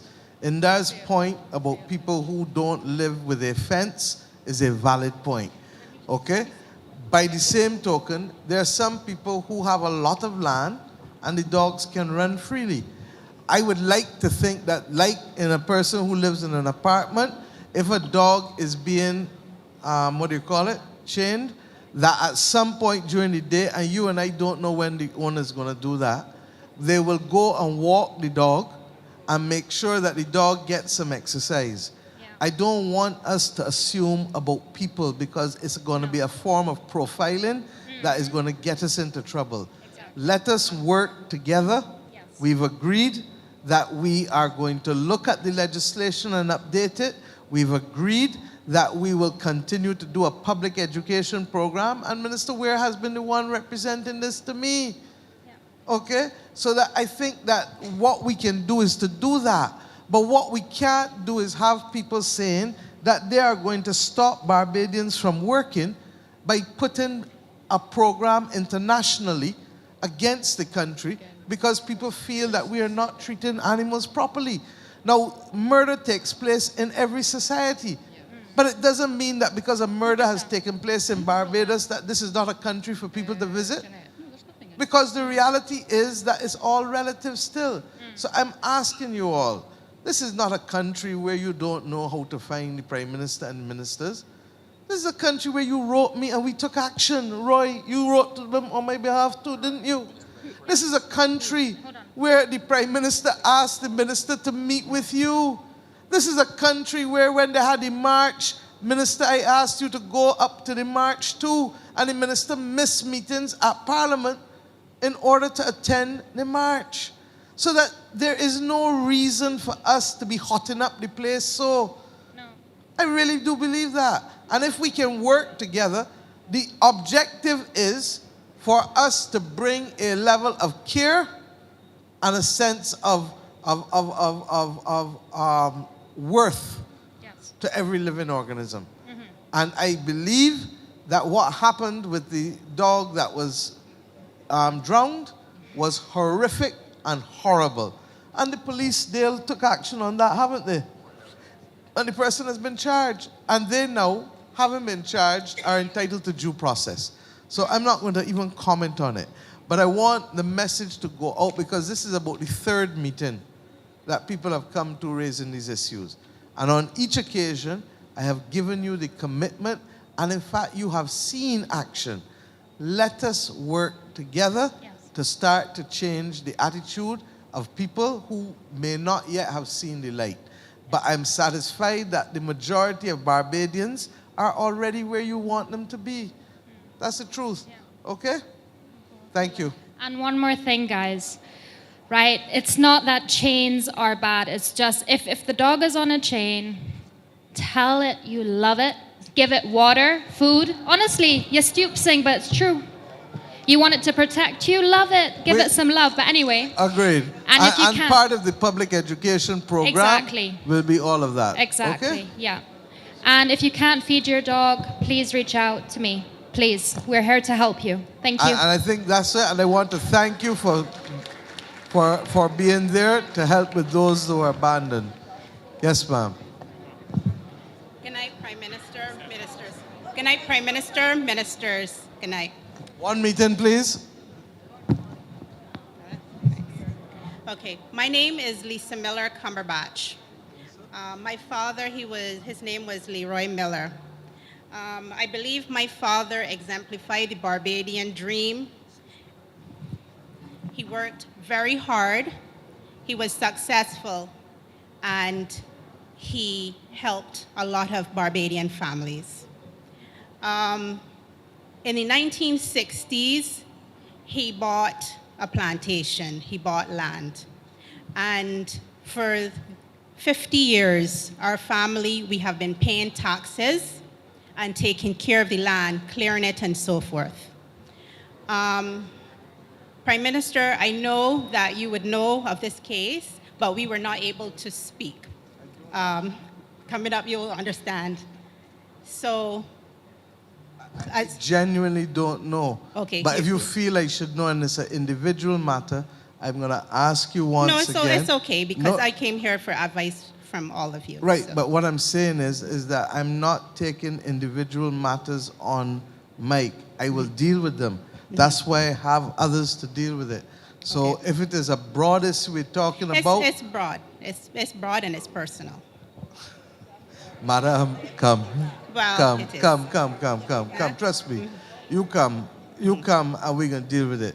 And I hope when I finish dealing with it, you'll tell the country that we've dealt with it. So come, you come. I don't believe in asking people to identify their issues out here. Roy, just go and deal with it for me, please. Or Alex. Alex, take the information. Yeah. Thank you. Yes. Evening, Madam Prime Minister, and to the panel, and everybody else from Christchurch in the audience. I come to speak to you tonight on the matter of sport. More specifically, Adam. What's your name? Adam Brown. I'm speaking to you in the capacity tonight as chairman of Wanderers Club, just down the road from Mr. Dudugid. Some matters are unique. A few matters are unique to us specifically, but there's some that are on the broader scale across the island. Almost all the clubs in the country right now are in shambles due to a few things, basically the economic climate and the neglect of the institution that governs the sport. Right? I leave that right there. We are all aware of how sports are used both for monetary gain and balanced with community-based engagement. We've seen leaders across the world heavily invest in sport from a private level, but also from a governmental level. Most notably, in my mind, in South Africa, where Nelson Mandela united a broken country through rugby and cricket. So it's from this vantage point I wanted to address the panel tonight and make my case for Barbados. Clubs right now are heavily dependent on membership subscription. However, with the ever-increasing cost of running a progressive cricket program in a sport that is already overly expensive, keeping the standard or achieving the standard that we want is basically out of reach from a financial aspect. I believe there's a couple of things that could help mitigate a catastrophic disaster in the coming year or years, and I ask your indulgence. Number one, on several occasions, this is specific to us, we've applied to the planning department on several occasions to put signage on the exterior wall, which are spots in between the columns to allow us to generate revenue through advertising, both on board or the sheet metal, and to have the separate application has been made for painting of what you would consider to be a mural where signs will be painted flat. On both applications, on numerous occasions, have been denied. Yet, the entire South Coast, from as far down as Boatyard, When last you applied? Because I have never seen, but I'll check on it. pre-COVID, so I believe 2019. So can we check? That wouldn't come to the minister.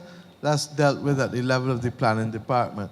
But I suspect what is likely to happen is that we may have to give them a policy directive that is broader. So I thank you for raising it with us. No problem. Thank you. I thought it was something But- specific to the area, No. while the rest of the South No. Coast, is No, flooded no. with the same. No. And thing. in fact, I suspect that a lot of the ones that you claim to be flooding are doing so without lawful authority. I am not as here well. to judge. So, no, I tell you, if you can recall, because in order to do a lot of these things, you really do need planning permission. But that's part and parcel of an archaic thing, and William, we need to look to review it, while at the same time not making Barbados look like a advertising ghetto. Go ahead. Okay, so the second one. While sporting institutions are listed as non-profit organizations, we're still required to pay commercial rates for both water, electricity, and land tax. I believe that a waiver, I'm speaking on behalf of cricket clubs in Barbados, I believe personally the community-based engagement advantage, and I see Corey Lane here tonight, and I'm a fan of the Brass Tacks program. The youth is the future of this country. And if these institutions are burdened with these particular costs, then I believe, the engagement. I hear you loud and clear, but I will simply say to you that I have the same request coming from about 20 other corners. Well, so at some point, somebody has to pay the bills, but we will listen, review, and where possible, we will ease. But I want you to know that when given the question as to what we did in 2019 and how we should address some of these issues, what did we do, Ryan? That we decided to give the money back to people in their pockets. And people who previously would not get a reverse tax credit, who earned between $1,500 and $2,500 a month, we decided to give them the reverse tax credit. And when it came to income taxes, people who earn between $2,000 a month, $25,000 a year, and just under $3,000 a month, we decided to give them a compensatory income credit, which is so long as the government can afford it every year, whatever you pay in taxes, we give back to you. And we've done it in 2020, we've done it in 2021, and we're doing it in 2022.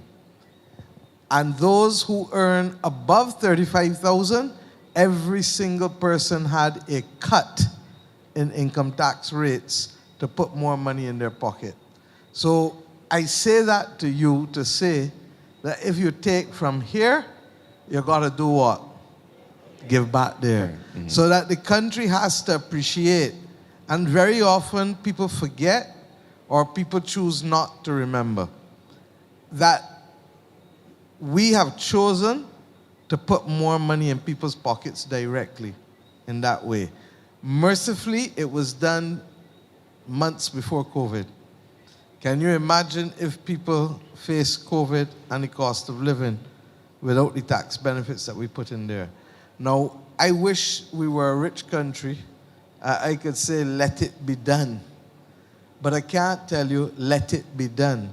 But what I can tell you is that we're hearing you, and wherever possible, and once we can do the ease, and it may not be a full waiver, it may be hotels in this country get a 50% waiver on land tax.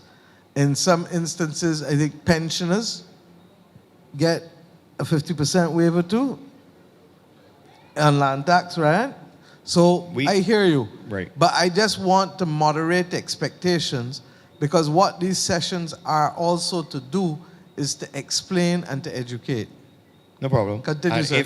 And we certainly want more youngsters and more young people. That's what Corey and I have been talking about, playing and involved in sports. That's why the government has agreed also to light 85 grounds and hard courts. And that is why we're also trying to create a mini stadium in each parish so that people can, in that mini stadium that has bleachers and fencing, that people can have tournaments or activities where people will pay a $5 or $10 to come in. Right. Continue, So sir. if where can I reach out for this conversation on this particular issue to continue? Look, gentleman next to me here on the right. You No know problem. because he will help process all of the things that come in, and we get them from every sector. Right. So don't feel no way. No problem. Still send them. They go in the mix. We quantify it. We look and see what we can afford, what we can't, and we may want to do something and may have to do it over a period of time. And let me give you an example. We offered to pay, and we say we want to pay $3,000 to every homeowner. That may happen not now, but immediately. Not immediately, but a year, 18 months. When we wrote that in the manifesto, Mr. Putin had not gone in to Ukraine. You understand what I'm telling you? Understood. And the rate at which things are degenerating globally is at regrettably too fast a pace. Similarly, after Mr. Putin went in, 6 months later, what has happened? Prime Minister Truss came with a budget that spooked the entire global markets so that the things that we can do and would otherwise do. Come through, ma'am. You, as a former principal, come and sit down to the front. You have half owned this school. You train enough people in this school, and everybody will understand that when your turn comes, a mic will be brought to you. Fair is fair. Thank you. So what I'm trying to explain to the public is that in this year alone, 2 events have happened since we went to the people that will cause us grave, grave concern, and for us to be able to watch and balance things. And those 2 events, neither of us contemplated at the end of January. The war in Ukraine and the consequential impact of it on fuel, on food, and on financing costs.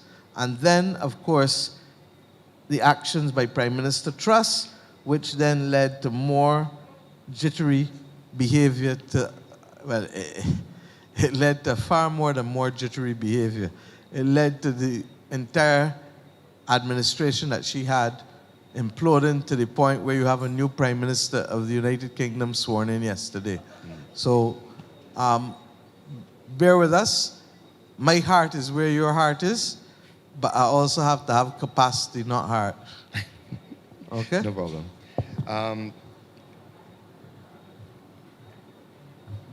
With these concerns, I would like to ask a question on the basis of grant funding or the access to low interest loans. Now, I know we're accessing them for the country as a whole, but I hear tonight speaking on a particular entity of the country that needs access to one or both of those 2 categories to enable us to finance capital works projects, which we can't otherwise do. And I speak to that against the backdrop.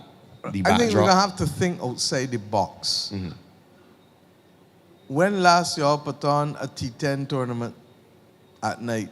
COVID look up everything. We would like to be a beneficiary of the lighting program as well. It may well be that we can find ways to make clubs be able to access some of the grounds because we're mainly doing public grounds. Correct. Okay? But come and sit down with the minister and let us see how you're going to think outside the box, because one of the things that we want is more youngsters involved in structured clubs. Mm-hmm. Put something on the table, let us see how it can work.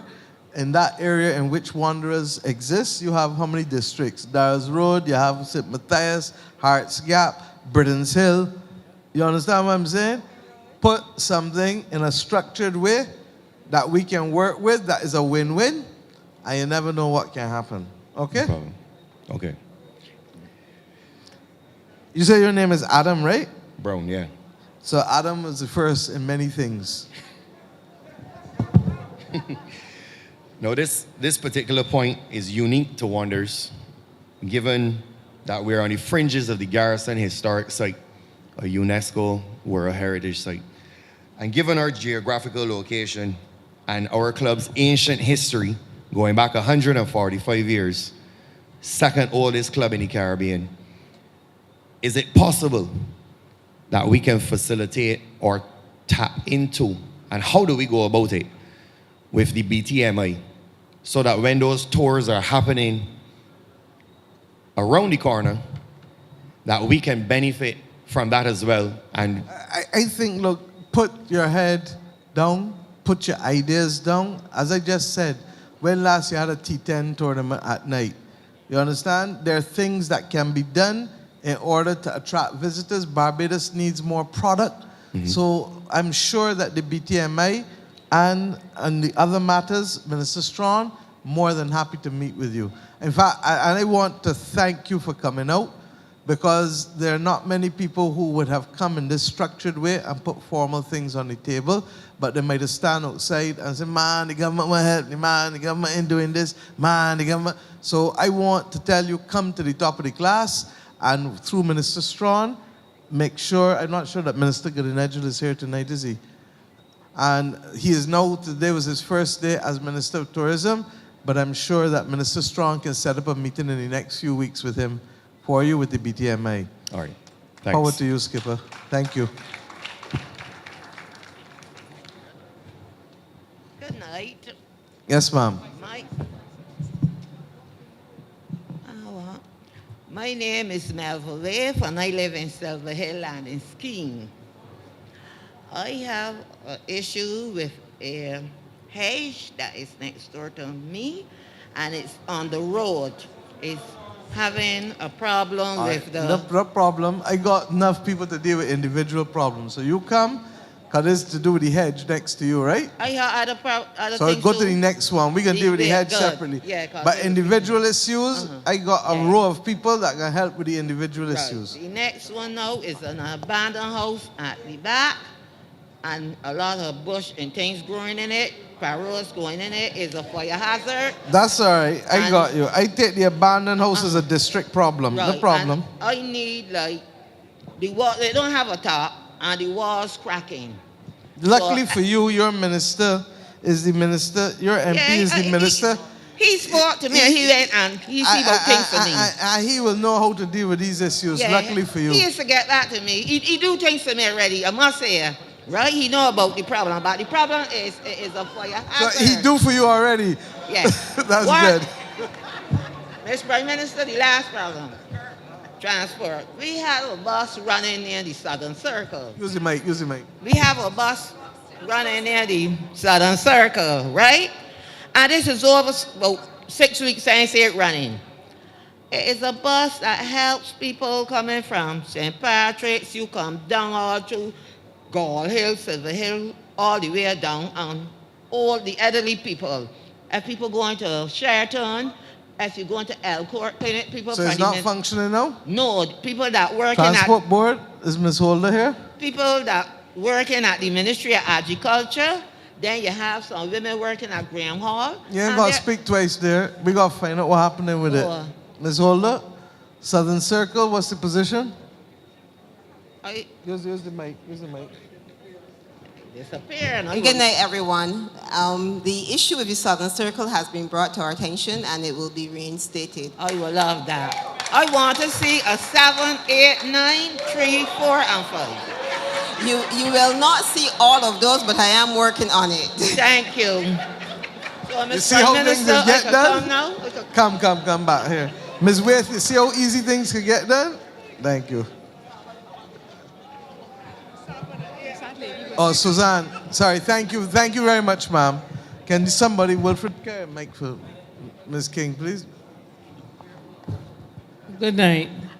My name is Suzanne King. Prime Minister, I heard you make mention of the abandoned houses, and it's been mentioned here. The area that I live in, I am now an elder, and there's one right in front of me that I am so afraid even to go and come in at night because it is covered in bush. And this is all along that.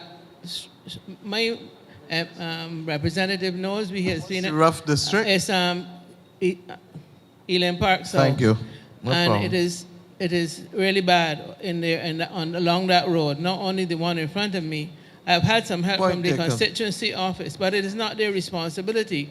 The people who own it apparently are in America. Two of them might be dead by now. Maybe they were there a long time, and we need to find the deeds and either take. It really is a hazard. There's also a leak. I don't know if it's MTW to look at it or something under one of the houses around the corner. Every time it rains, it floods in that corner there, which means the water settles and it would be mosquitoes, whatever else could be a problem. So we need someone to come and have a look at it and so on. Not a So problem. Right. The second thing is a national issue. I heard you ask a question. I listened to your speech very carefully and listened to it twice. Why argument between two young men about a girl would end up with a life, and you said which God deserved it. I am very, very concerned about what is happening with our young men because I grew up in a society and grew up in a school, this very school here, where a lady up there called Enid Lynch made sure that we were all looked after. None to be said omnibus, whether you were rich, you were poor, you were bright or not. What needs to happen is, I think we have education reform on the table. I am convinced that it is not necessarily the test that is the problem. I am not a fan of common entrance, but we're going to have some kind of test to place the children for instruction. I think what needs to happen, I know the money is limited. You have done wonders with what you had so far, but we need the guidance counselors and we need social workers in the system to save the children at risk. When we celebrate the scholarship winners, I celebrate with them. But what about the little boy, the little girl whose mother working at night and there's nobody to help them with the homework? We have community centers that are shut down. I work on the Elambe, and those community centers used to have all kinds of things happening. There should be some after school program. You also mentioned that. Not only would they get guidance, we are good with the robotics and all of that. I worked in America, and I had a speech made to us one time, and the guy said, all of this is good, but it's the teacher before the class that makes the difference. And we can talk to parents. Got some parents shouldn't have children. You only got the biology, you ain't got the science. You know what I mean? That's a fact. You can talk to parents how long. Some of them don't know any better. I met a lot of them like that. We have to provide a safety net. Also, I would wish that the schools have one vision. And when I say that, we have sections of the school. We have the Board of Management, you have the PTA, and I want to see these things revived and really working to mentor the children. It's not about buying a piece of equipment. That is good. But we have old scholars who have done extremely well. Nobody's name shall be called here, but one is sitting next to you.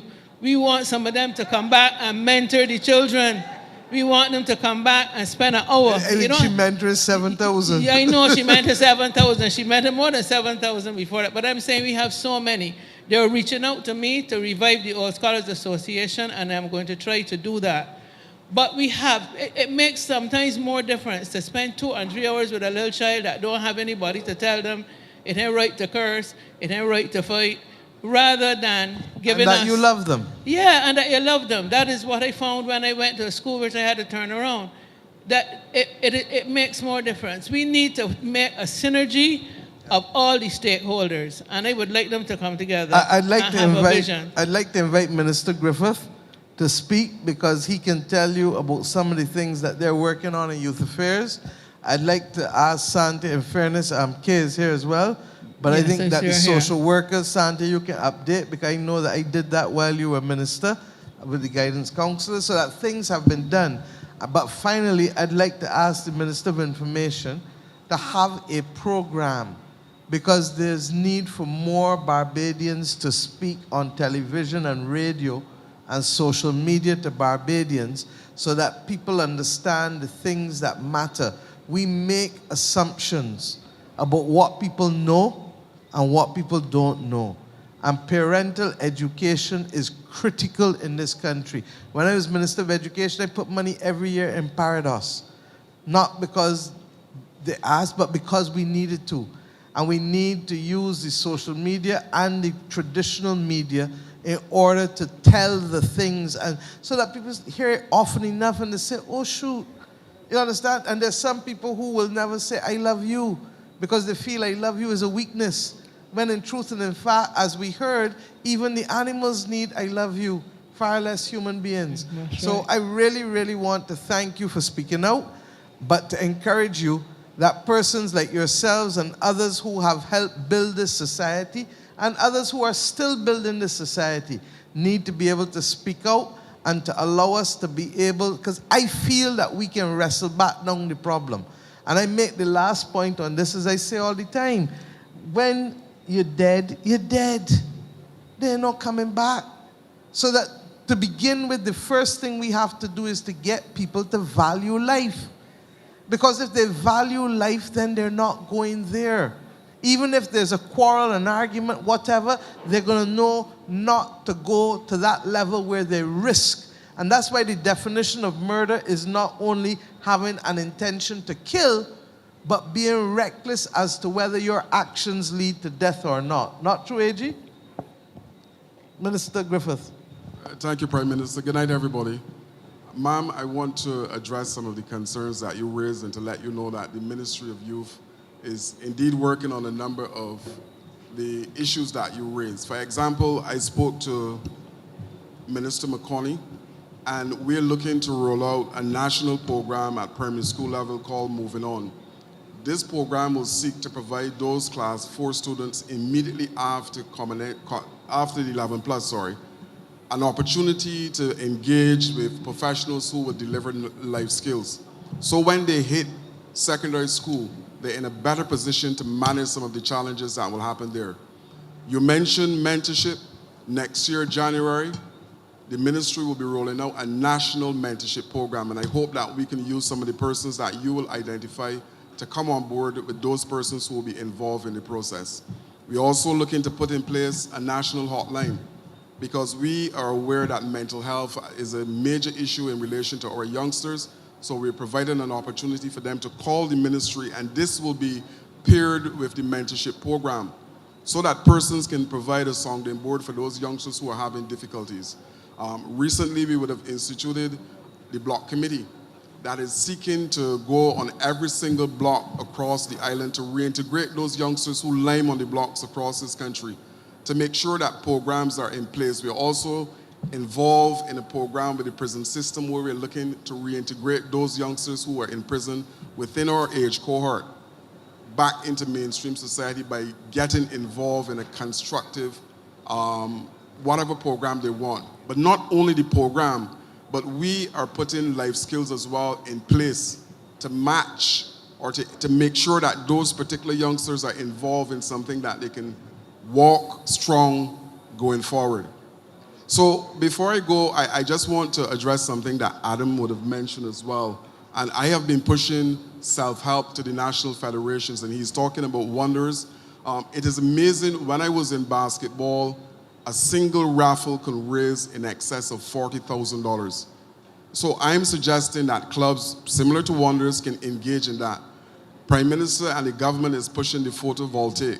And this is something that can be put on the roofs at Wonders to help offset the cost of those particular areas that he identified are problematic. But rest assured that this is a good time to be a young person in this island because of the initiatives and projects that are coming on stream. I thank you. Thank you, Charles. Sandhya? I think I should say good night, ma'am, and good night to all of you. She was my history teacher here at Foundation, so, and a good job she did as well. Just to say that when I was minister, and certainly through the assistance of the Prime Minister, we would have introduced into the schools, I think it was 7 safety officers for the first time. Those persons are already installed in the system. I think there were 6 at the time that had been recruited. At the time, there was 1 that was left that just had to come in, and I suspect that that person has come in. We also created posts for the guidance counselors. And we changed the name really to a school counselor because we recognized that the traditional role of the guidance counselor really had to change. The person that we needed to have more experience in both the social work, but also in some cases psychology, to be able to work with the young people in the schools. And the reason for that is that we saw that there were a lot of children, as you did, ma'am, that you highlighted, that were experiencing a number of challenges in the home environment. And it required a different approach. We couldn't just do the same things as before, where you just had a guidance counselor's office and you go there to learn about, what career skills you were going to pick up later. There were a lot of children that were presenting with a number of mental challenges. There were both the psychological and the social challenges. And so we felt that we had to take a different approach. Now, the truth of the matter is, I think we would have liked to do more in terms of the number of resource persons that are needed. And truth be told, that's where the social services are in terms of the reform, is, I think, going to help significantly, because the attempt to decentralize a number of the social services into the communities is also going to help to be able to target some of the challenges there at the community level.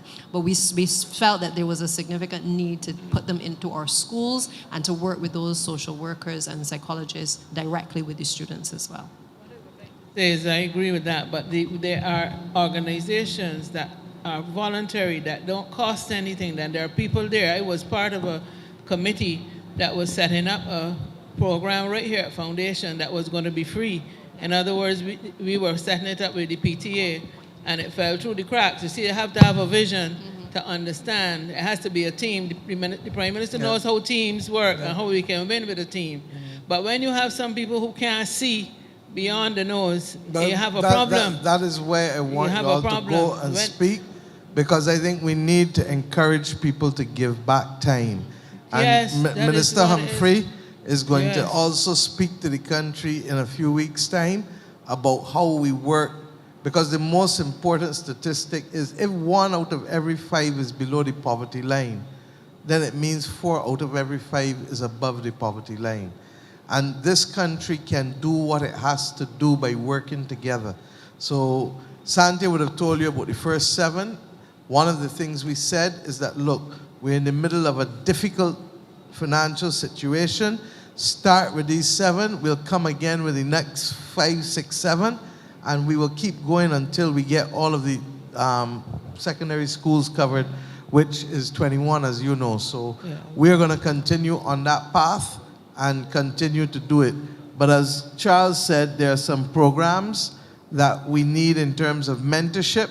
I came across also, and I shared with the parliamentary party, the notion of Council of Guardians that we have at different levels in parishes, where people literally give of their time. Are you prepared to give 10, 20, 30 hours a month in order to be able to make sure that we can lift the opportunities and create the groups, the old scholars, the sport groups, the community groups? Because let's take the same cricket. When men used to go to cricket clubs and belong to cricket clubs as a more religious form of action all the time, then they were able to help guide young boys who might not have had home at them, somebody to speak to. So we have to be able to literally step back up to the plate and give of our time. You know, there's a wonderful African concept called Ubuntu, which simply means I am because you are. We are. Unless we recognize that we only exist in this country because all of us are allowed to exist, then we're not going to do the things that are necessary to preserve the type of life and the quality of life that we have. So I'd like to urge you to work with the others, and I'd like to urge the individuals here to reach out to you. You have a body of information. You and all of the other retired head teachers, retired teachers in this country have a hell of a role that you can still play in terms of helping us uplift. And then ordinary citizens too.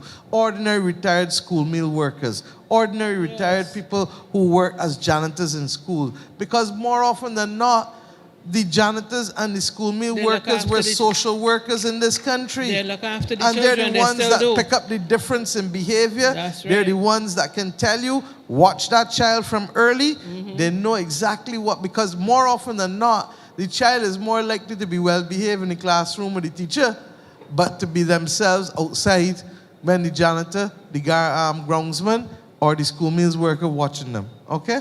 So thank you, thank you. Yes, ma'am.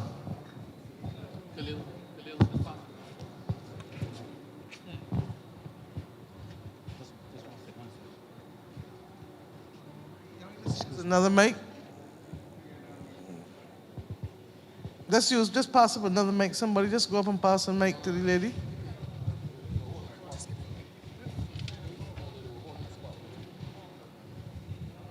Oh, but I don't think the lady knew that somebody was before her. Go ahead, sir. Apparently there's somebody who couldn't come, who couldn't walk. Go ahead. Good night. My name is Rommel Griffith, and I'm having an ongoing problem, with the hospital and surgery. Right now. And this relates to you personally? Well, yeah. Okay, you hold tight, sit down. Alex, go to him, please. Okay? Thank you. Come for this mic and pass to the other lady, please.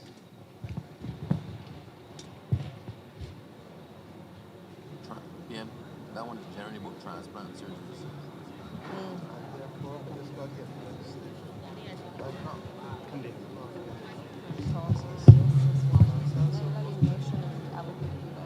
Good evening.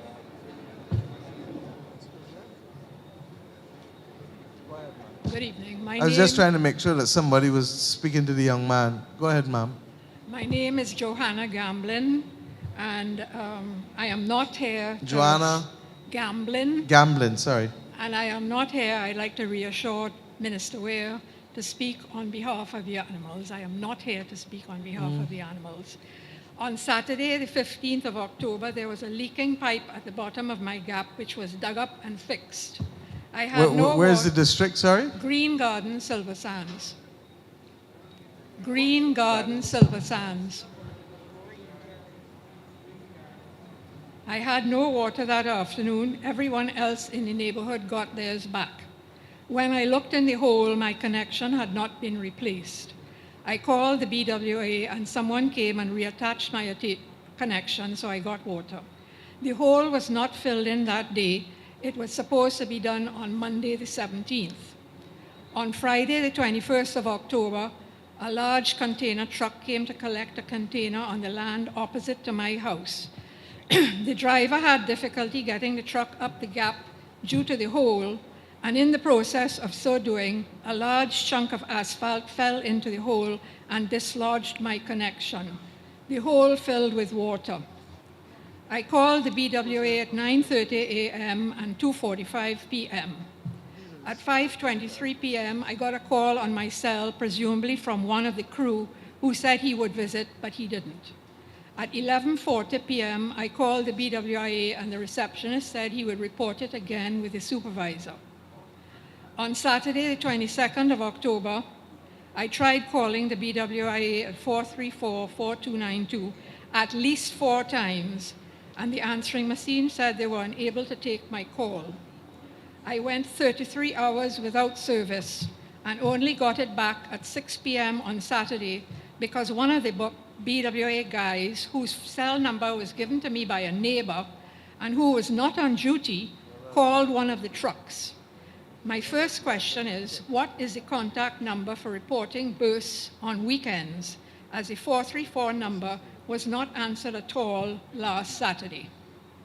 And my second question is, when will the hole be filled, as every heavy vehicle is a hazard to my connection?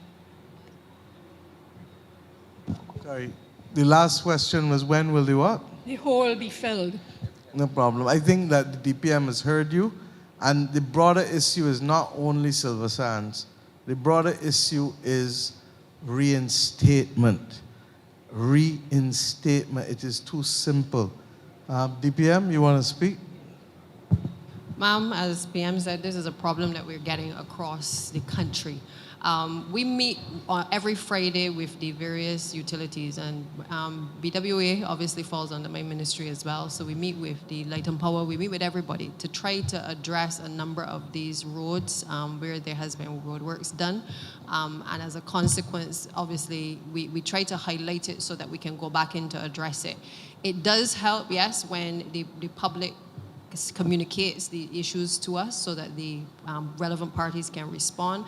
But the truth is, sometimes there are some that are missed. I said to PM just now, sometimes I feel like I am the emergency hotline for the Barbados Water Authority, because usually persons reach out to me in order to be able to solve the problem. And I've told the staff that we have to be able to respond more quickly to a lot of the concerns to address it. So I give you the assurance that I will raise this issue at the next meeting, and hopefully we can try to address the reinstatement. So is there a number to call on a weekend? I will take your information after. I have a report number so that I can give follow you. up on it. My second concern. And on the reinstatement, we'll deal with that as soon as possible. My second concern is noise nuisance reports to Oistings Police Station.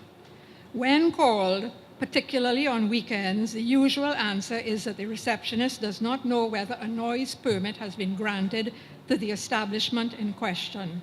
My suggestion is the front desk or receptionist be given a daily list of such permits and the times allowed.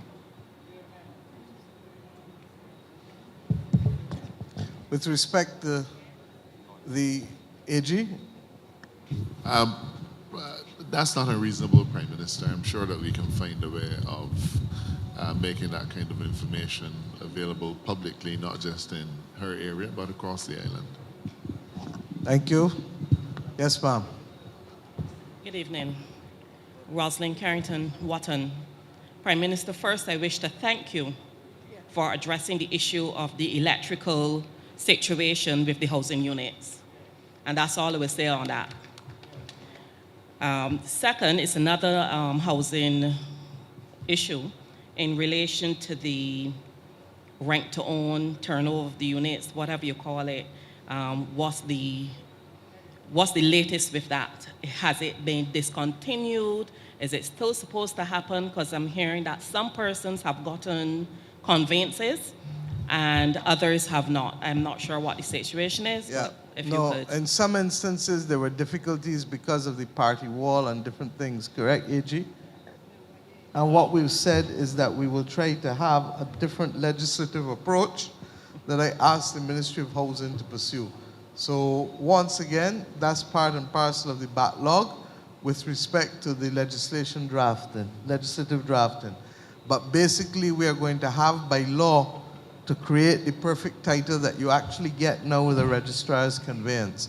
And we're going to have to do it by law. Okay? But once again, this was a case, a policy was announced in 2008 by the last government, and they had no idea as to how they would make it happen. And they knew that there were difficulties because we knew in 2007 that there were difficulties then when we first tried to address it ourselves. Okay? And then it was compounded by ad hoc development in each area because some people would belong and some people didn't belong, and it's madness and complexity. So we've agreed that we will try to deal with it by way of resolution, resolve it by way of legislation, and that is where it is at now. And I would imagine that, as I said, once the AG can get the additional assistance, if not, it will take a little longer than even I would like. So hold tight, ma'am. Okay. Thank you. Not finished. On that issue, in relation to getting assistance for the AG, we have hundreds, maybe thousands of justices of the peace that literally just sign documents for persons. Is there a way, or has it been considered, that you could put some of those persons to better use or more use to assist the government with some of the not so complex issues? As Justice of the Peace? Yes. What we think we can do, people who are willing to be trained in mediation and conciliation are people who we can bring to the table to help deal with a lot of these backlogs, not for serious cases, obviously, Yeah. but there are a lot of minor offenses that still are before the court. There are a lot of also petty, what they used to call petty claims before, which simply means below a certain amount. And those are the things that we're trying to think outside of the box to see how we can amplify the numbers of persons who are brought to resolve conflict in this country. One of the things that we also see in other countries, and ironically, is in those countries that have indigenous populations, where they look and find a non-adversarial way to be able to resolve conflict, where everybody comes, you put your side, and a group of people in the community say, okay, but it means that both sides have to agree to submit to the outcome. The beauty of a court is that it doesn't matter whether you submit or not, the judgment is the law. Yeah. But in voluntary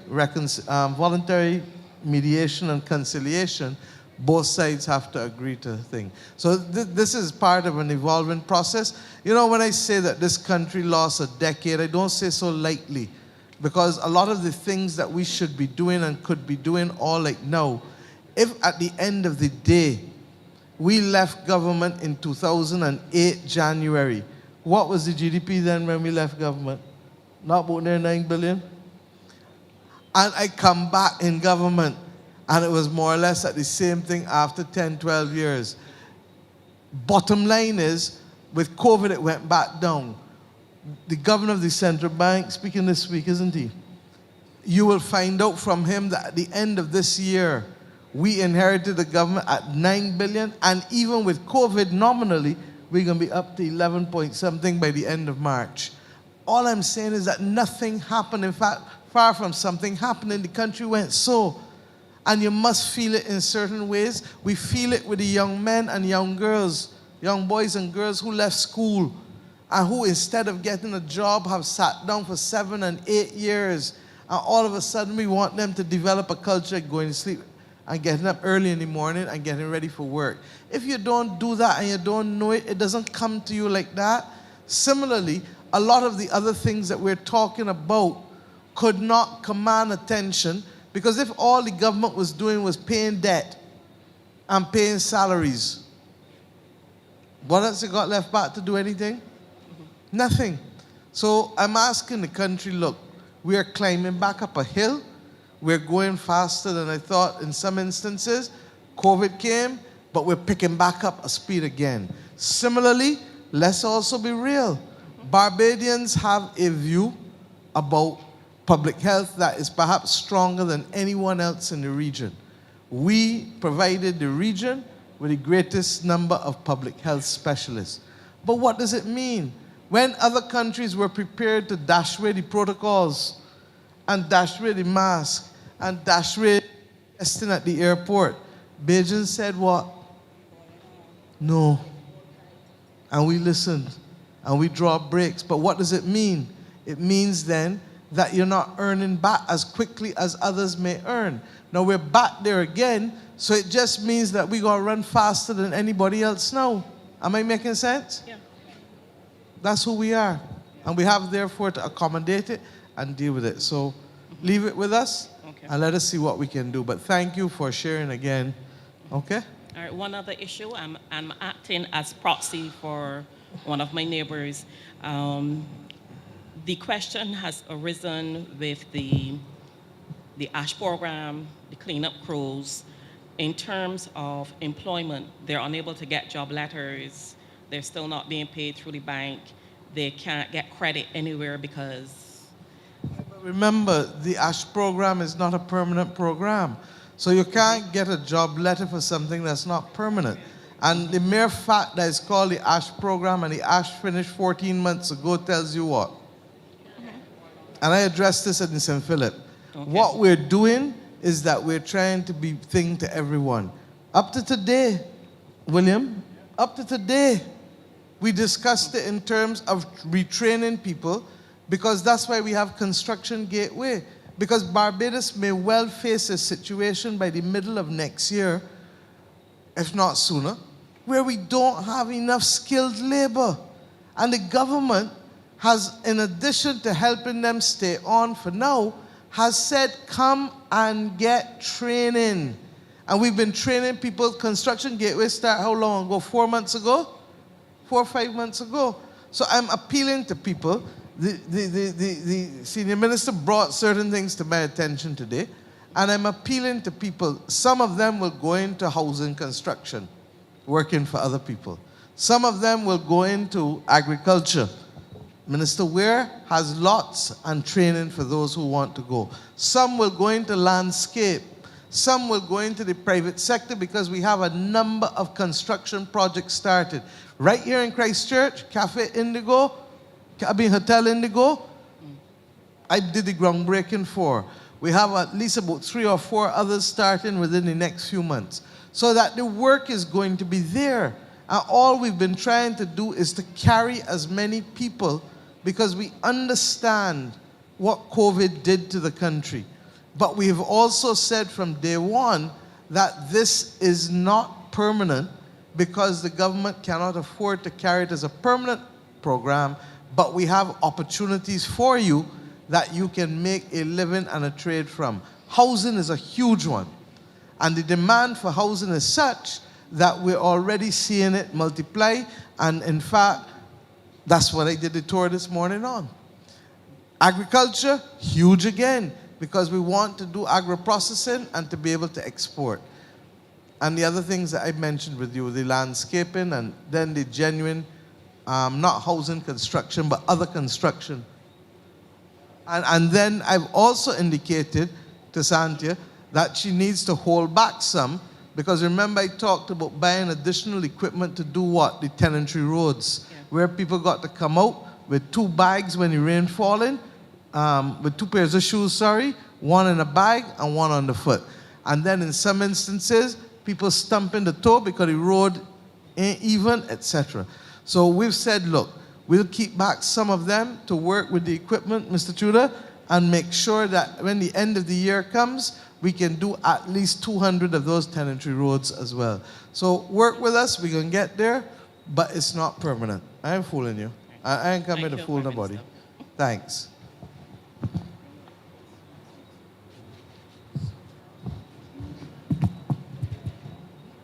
Good evening. I am Mary Yearwood. I have 3 issues to raise, but I also have a personal matter which I hope I will be able to approach. Yeah, you can deal with personal matters here, but Mary, Right. what was the last name? Mary Yearwood. Yearwood, thank you, ma'am.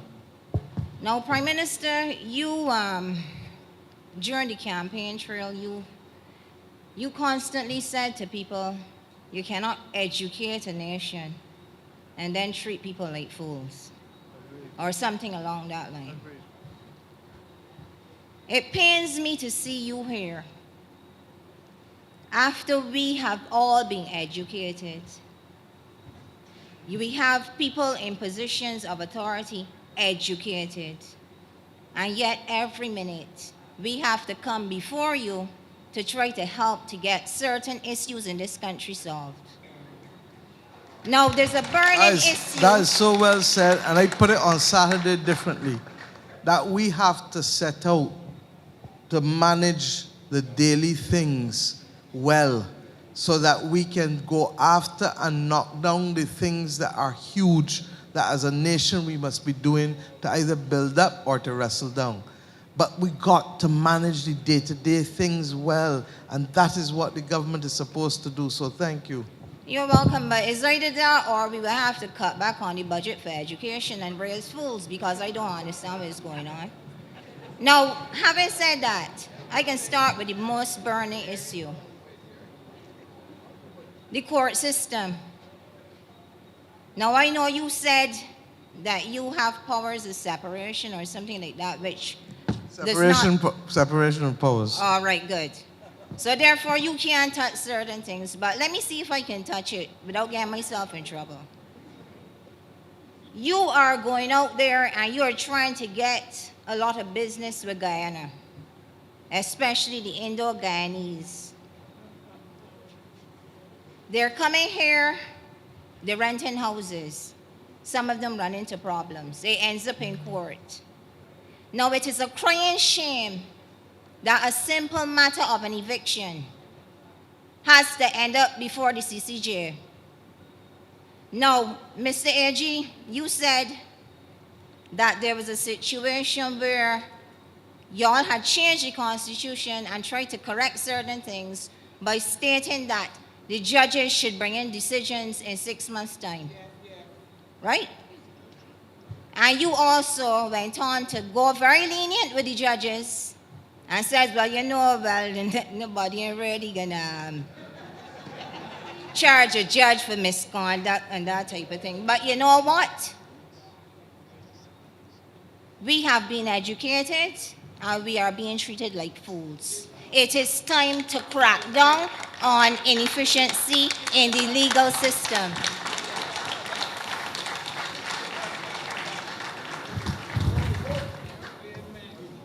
You don't have the powers to do it, but y'all got the brains to find a way to get it done, and I would like to see it done. The next is you. Well, if you could hold for a second, ma'am, though, Okay. I think the fact that the matter has, whatever it is you're referring to, the fact that the matter has gone to the CCJ means that whichever party lost was dissatisfied with the ruling. Now, an ejectment would normally be in the magistrate's court, but I don't know what the circumstances are. But if a person has a right of appeal, certainly the Prime Minister, Cabinet, we can't take away the right of appeal from anybody. That is guaranteed. So any appellate process is going to add to the length of time for the adjudication of a matter. Is it currently in the CCJ? I believe I mentioned that it is a crying shame that a matter of an eviction of a non-national, namely Indo-Guyanese or Haitians, would have to end up before the CCJ if it has gone to the High Court. Why is it going there when we have judges who are so trained and experienced? Ms. Yerin, let me help you. Because as the AG was trying to explain, people have a right of appeal. And in Barbados, you have the High Court, then you have the Court of Appeal, and then you have the Caribbean Court of Justice. So I think the bigger issue ought to be how long it takes to move from first instance to the final Court of Appeal. And if that's your concern, then that's something that I think we can look. As I said, we've tried to do the systems, we've introduced technology to be able to fast track a lot of stuff. Those are things we can get done. And we need to understand why even after the introduction of those things, cases are still taking so long to move through the system. But the fact that it is at the CCJ simply means that the people who lost decided to appeal. And it may be a different person. One party might have lost at first instance in the High Court, and the next party might have even lost, or the same party might have lost in the Court of Appeal. But the system allows for 2 appeals. Okay? Well, in this case, Prime Minister, it wasn't a matter of they having lost. It had to do with due diligence and natural justice. That's still a part of the law. That's still a case. So the fact that they're arguing a different point from the eviction just simply means that the lawyer is choosing to say that there may not have been due process, or there may not have been due process, or there may not have been natural justice, or there may have been some other breach. So remember, at law, you can complain about the substantive act, or you can complain about the procedure, the manner in which something happens. So that's all that's happened there. Okay? All right, Can let me just speed it up because this line really long. The next thing is these minibuses in Ferry Valley. Now these guys dropping off people in Time Bottom, they're taking fares and they're refusing to go into Ferry Valley. We not only dealt with that, we've heard about it, and we were brought on rubbing shoulders on it. So I can give you the assurance that, Sante, you want to speak to it? This is a case where people don't run the full route and drop the people short, correct? Yes, Right. and Sante, also the filthy music. No problem. Allow us to just deal with things quickly where I can in order to respond to as many people, because while I can stay and talk, I got public officers here, so let's go. Right. So we're adding additional services onto the route. We're not going to be able to do the full day, but we're going to certainly do it in the peak hours and in the morning and in the afternoon as well. But Minister Abrams brought it to our attention yesterday as well. All right. We also we also said that people will be reminded of what their obligations are. And if at the end of the day you're not running the route without good cause is a road blockage or something, but you're going to have to explain why you want to keep your license. Okay. Straightforward.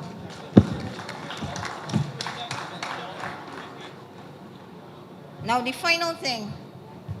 Ferry Valley, there are some people up there who were told for years that they have to be moved to accommodate the airport expansion.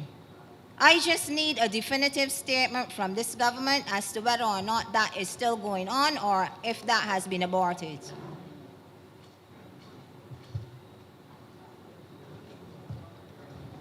I suspect, Reggie, this goes back from when last we were in government, wasn't it? And I would have to find out from you, because to the best of my knowledge, I thought most of the people had been relocated already.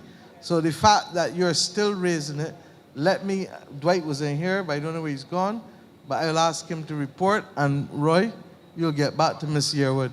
Okay, thank you. Thank you very much.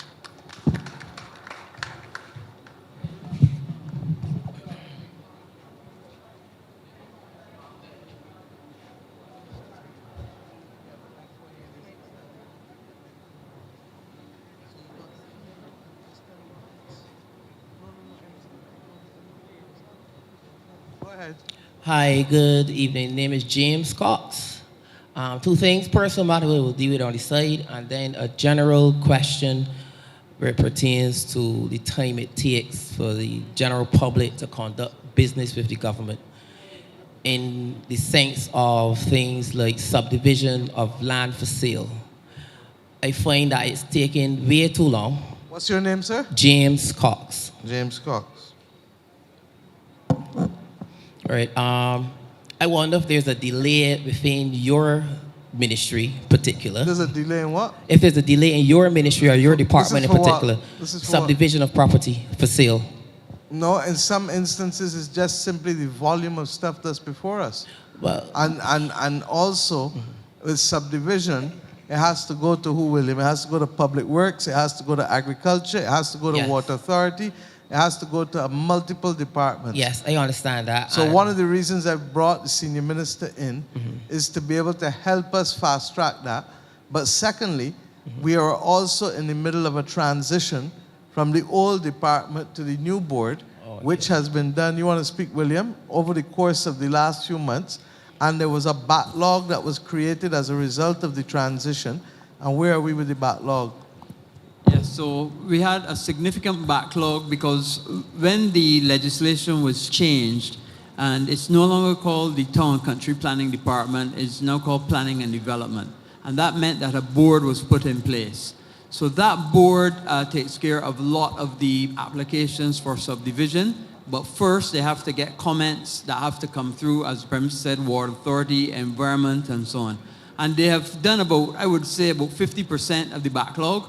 They're still working through the rest of the backlog. Some people's applications are being still done under the old system, whereas others, depending on when it came in, you can opt to go into the new system. But there are a lot of applications for subdivision. And part of what is driving part of the applications for subdivision is because people, and I must speak frankly, Prime Minister, people are trying to game the system when it comes to photovoltaic systems. And what happens is this. So if you have a photovoltaic system of one size, it is a smaller size than that of a larger size. Your revenue from it, when you get to the feed-in tariff from the Barbados Light and Power, is different. So what some people have been doing is taking land and splitting it into multiple smaller sizes to get a higher return from photovoltaic systems, and that has become a problem for us. And what did I tell you last week? That we're going to sort it out. And I'm No, not just sort it out, stop it. Yeah. So we're meeting with Fair Trading Commission to get that matter resolved, but what that has done is that has meant that we've had multiple applications that we otherwise would not get from people who want to subdivide land so that they can get a higher rate of return from the photovoltaic system. Okay. Let's say the process is already done, where it's gone through all the various ministries, housing, etc., and it is waiting for the signature of the Prime Minister. Prime Minister don't sign nothing. Well, that's what I've been told from your office. And that's, hold on. What did William, I went through, how many with you last week? 50-something? Yeah, about 57 of them. Uh-huh. And how many more? The majority that you are being told is on my desk, 90% of the time, it is a lie. Oh. It is a lie.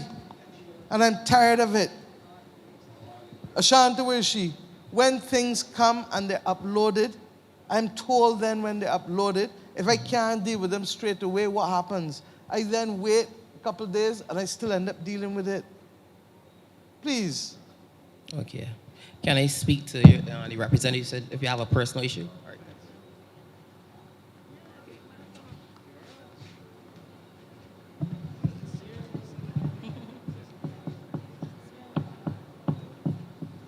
Good night. My name is Corrine Barnett, and I'm here to support my daughter, Dominique Barnett. She wishes to speak on her issue with her education. Good night.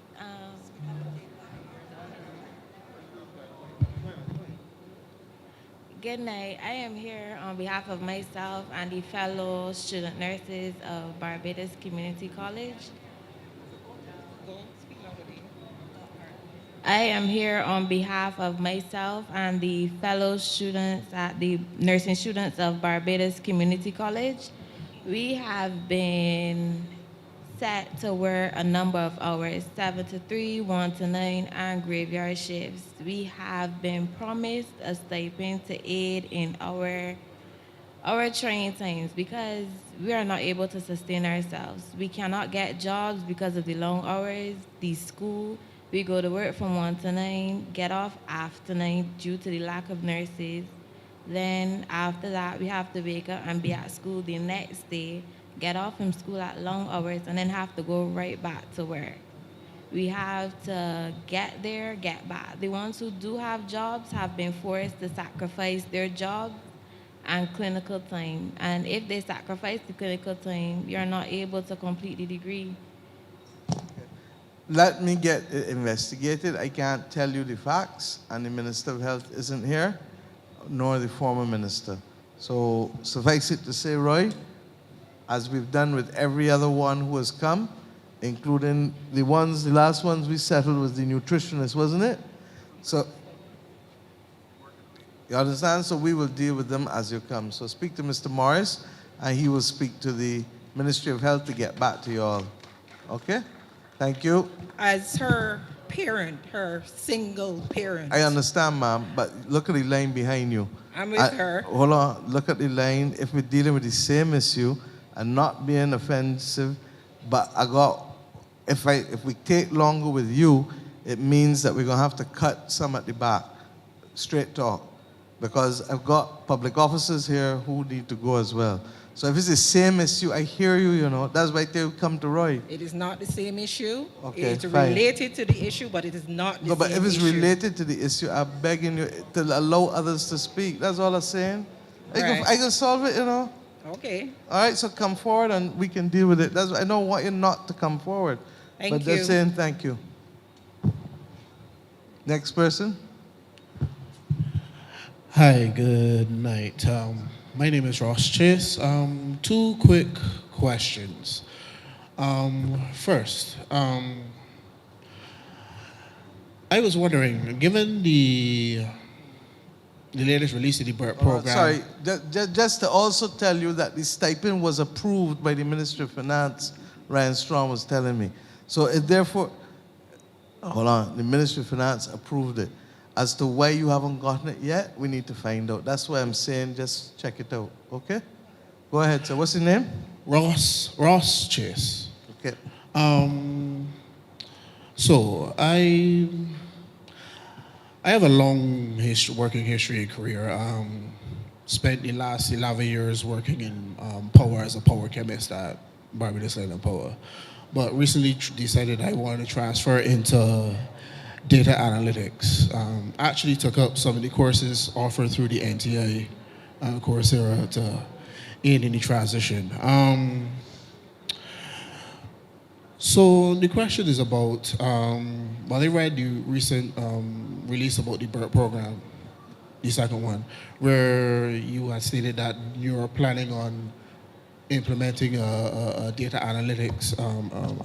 Not this year, but at some know point not this year, during the but- course of the BERT program, we will. Right. Statistics and data analytics So entity. I'm wondering, I'm thinking about, given the fact that I'm not the only one, a lot of us that have done the program in the cohort are just wondering how the government plans to integrate some of us who have already been trained and know and actually working within the field now. What I'm going to do is to ask you after the town hall meeting finishes to have a conversation with this gentleman to my right, whose responsibility it will be to make sure that that agency comes into play at some point in the next 12 to 18 months. Yeah? Mhm. So that was the first one. Then the second one I'm asking as proxy for my girlfriend. Her name is Monique Clark. She's a serial entrepreneur, 60 years in business. Actually is here in Barbados, but originally from overseas, US. So she's taken an interest in potentially getting into the medicinal cannabis program. And she was wondering, given the exorbitant price of the licenses and stuff, if there is any way, because not only for her, but general for the public, if there are any plans to do any sort of co-ops and that sort of stuff. And Dar, you want to speak for 2 minutes on it? Don't be long, because I want you to hear the others. So the Minister of Agriculture will explain to you what's likely to happen there. Hi, good night. Yeah, thanks for your question.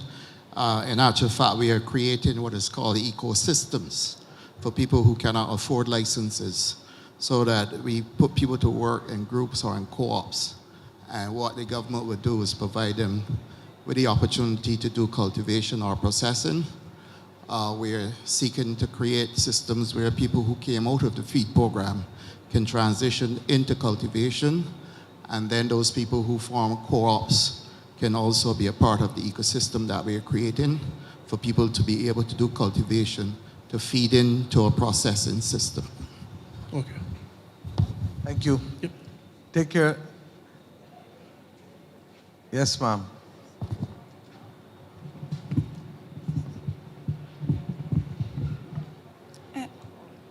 Good night. My name is Katrina Herod.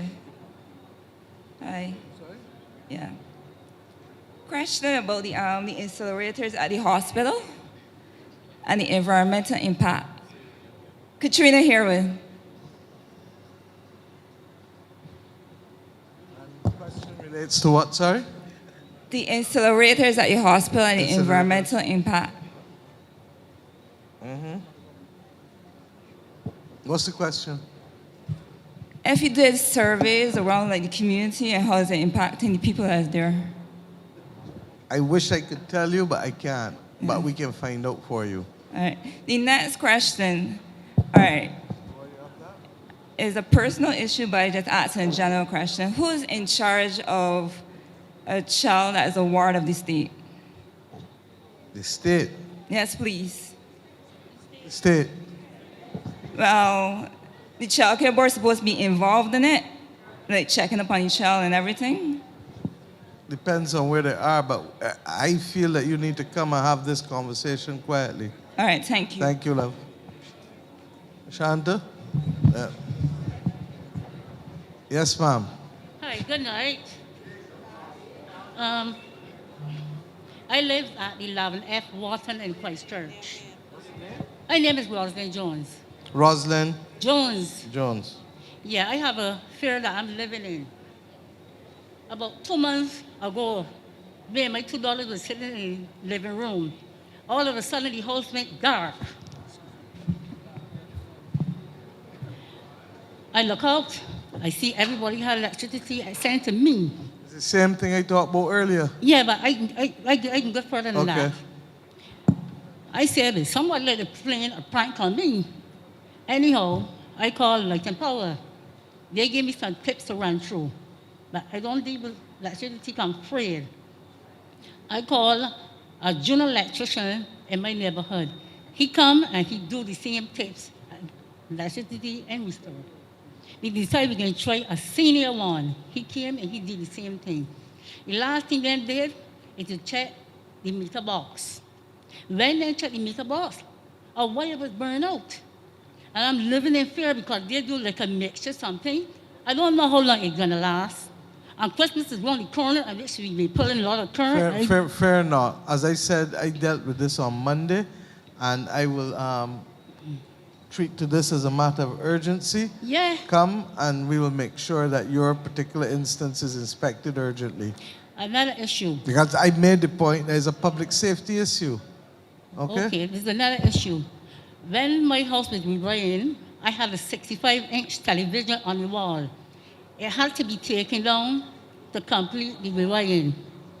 I left it very good, but the night I turn it on, I see this light like a starlight. I asked electrician, what's going on here? He tell me the TV had to get a crack, and that's the ink that was coming from the television. It shows 2 single lights, and then it blank out. The only thing I do is cry.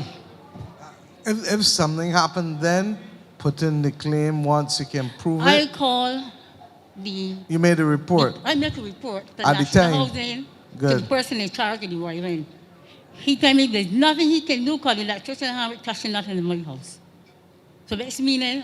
With all due respect, you come. They need to deal with the electrician, not you. Go on. Come.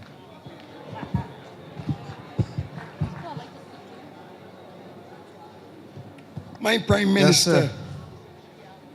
Ms. Bradshaw. Good night, ladies and gentlemen. I am from St. Michael's East, but I'm not, don't worry about Mr. Michael Howell. I am Michael Howell, and I am the general worker once at St. John's School that my Prime Minister, Minister of Education, gave me that weed whacker when the principal refused to bite. I got a little problem. I don't want to walk it now, but I want some help. I have a daughter who have 2 kids, and she don't get a little pig in the road. Up the last Friday night, she get evicted. But no, ma'am, a little more than that. No, ma'am, a little more than that. I understand, a little more than that. No, a little more than that. A little more than that. The urban, somebody introduced her to the urban development, and they asked me to bring the papers, my land. I took it. They asked me to write a letter giving them permission to build. It is not building. More than 50% of the work done. We only want some help to finish. Brother, come out. We're going to talk. Come out. Come out. Roy? Come out. You can't try fast one for me, Mr. Howard. We can deal with it. You can't try fast Good one. night. My name is Janice Glucci. I'm here on 2 issues. I live in Fairholme Gardens in Maxwell, and there is a serious problem of overgrown lots, which nobody's attending to. You try to report. Initially, we used to go to a particular area to report it, but nothing has been done. And that is a real serious problem from only pests, but also danger with being, probably. I hear you. And the MP as well as the minister are both here. Adrian, Ralph, can we follow up, please? And there's one Fairholme other. Gardens is you, right? Yes. And Adrian, can we please? And there's another Right. issue. I have lived The legislation coming soon, though, as I said on Saturday, Okay. to hold landowners accountable. Because if you're going to own land, you have to be prepared to keep the land clean too. Yeah, Simple as that. because for the last 2 years, we have been putting together to clear it because it was in our best interest, but I don't really think that it's fair that you own that land and we I are agree with you. responsible. We can deal with it. All right, another more serious one is in the area where I live, directly actually in front of my home, where it is about 8 years ago, because I lived in there from about 30-something years, and about 8 years ago, we seem to be having flooding in the particular gap that we live in. It is Which gap is that? This is Maxwell Park, It's right behind the Golden Sands Hotel. Y'all went to Maxwell yesterday when I had to leave to go to the funeral the day before. Yeah. Was that part of where you went? Okay. Because each time it rains, like how it rained a couple of weeks ago, we can't get in or out. Okay, no problem. Mr. Yearwood, Santia, we can arrange, Ralph, we can arrange to have a site visit to follow up. Yeah. Maxwell Park. Maxwell Park, right behind Golden Sands Hotel. In that Behind area, Golden the road Sands. right there, and you can't drive in or out because the water rises too high. You can't walk out because there's no way to walk out. It's a cul-de-sac. So we are stranded for sometimes 2 days till the water goes down. So that's a real serious issue because if anybody is ill, you can't make it out. No problem. Use the mic. Use the mic, Ralph.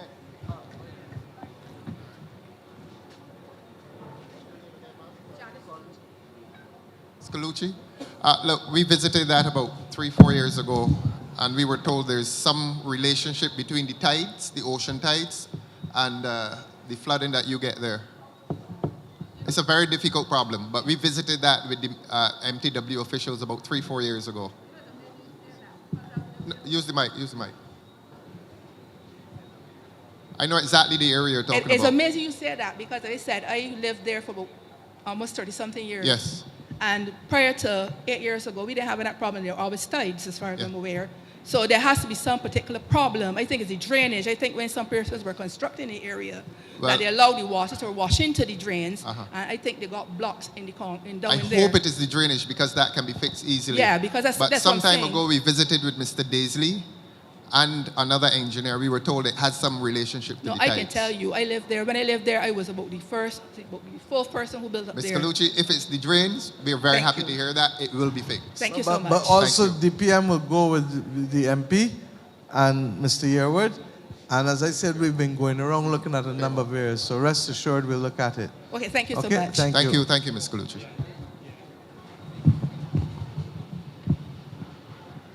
I seeing people join the line. I got to remind people that we're going to end up shutting down soon.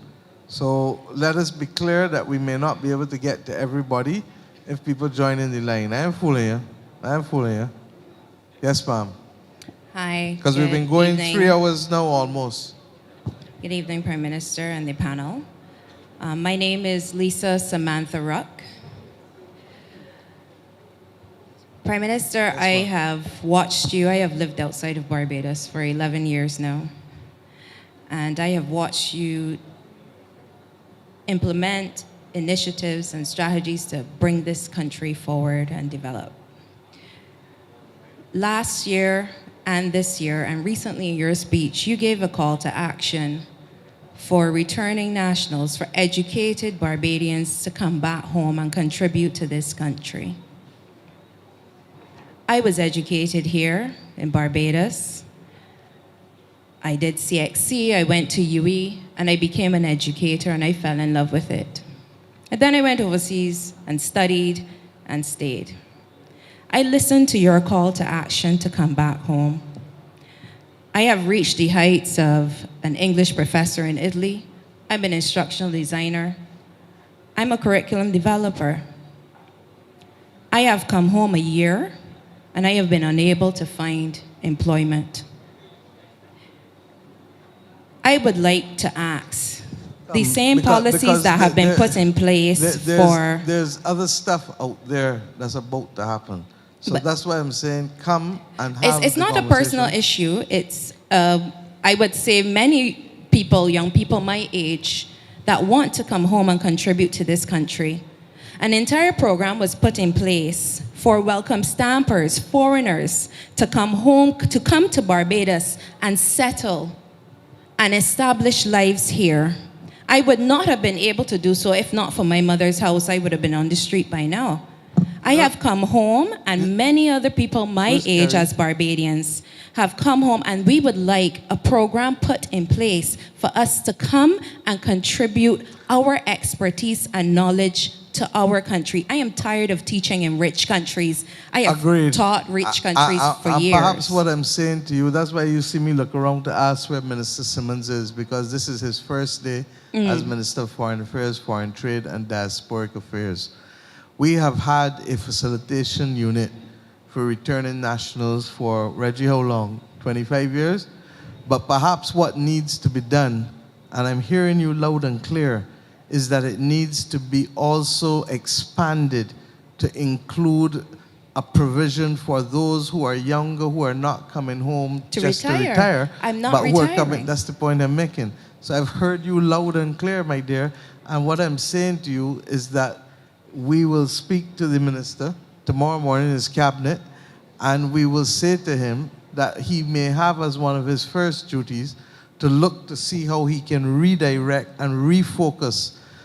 Yes, we continue to do all the things that we were doing, but we need now to add to it to be able to ensure that we don't lose good people who have come home who the system needs. Because believe you me, the system needs us. And I'm saying to you that if there's one problem we have, is not having enough people. Now, all of it may not be government, because there are a lot of services, Sanjay would tell you, that where people can provide private services, but they're needed in the educational system, either broadly or by parents who having particular difficulties. Okay. So I thank you for bringing the issue to the fore and give you the assurance that we will follow through on it. The other note is on the note of education. As an educator for 13 years, I see that we have gone back to the major extent is business as usual here in Barbados, just sending the students back to school. And I would plead as a person who taught at primary school here in Barbados, and I teach at university overseas, that we need to take the step towards blended learning and blended initiatives and getting that built out. That is my specialty, and I think it's the only way that we can fill that gap that our students have had to endure the last 2 years. We basically lost 2 years of schooling.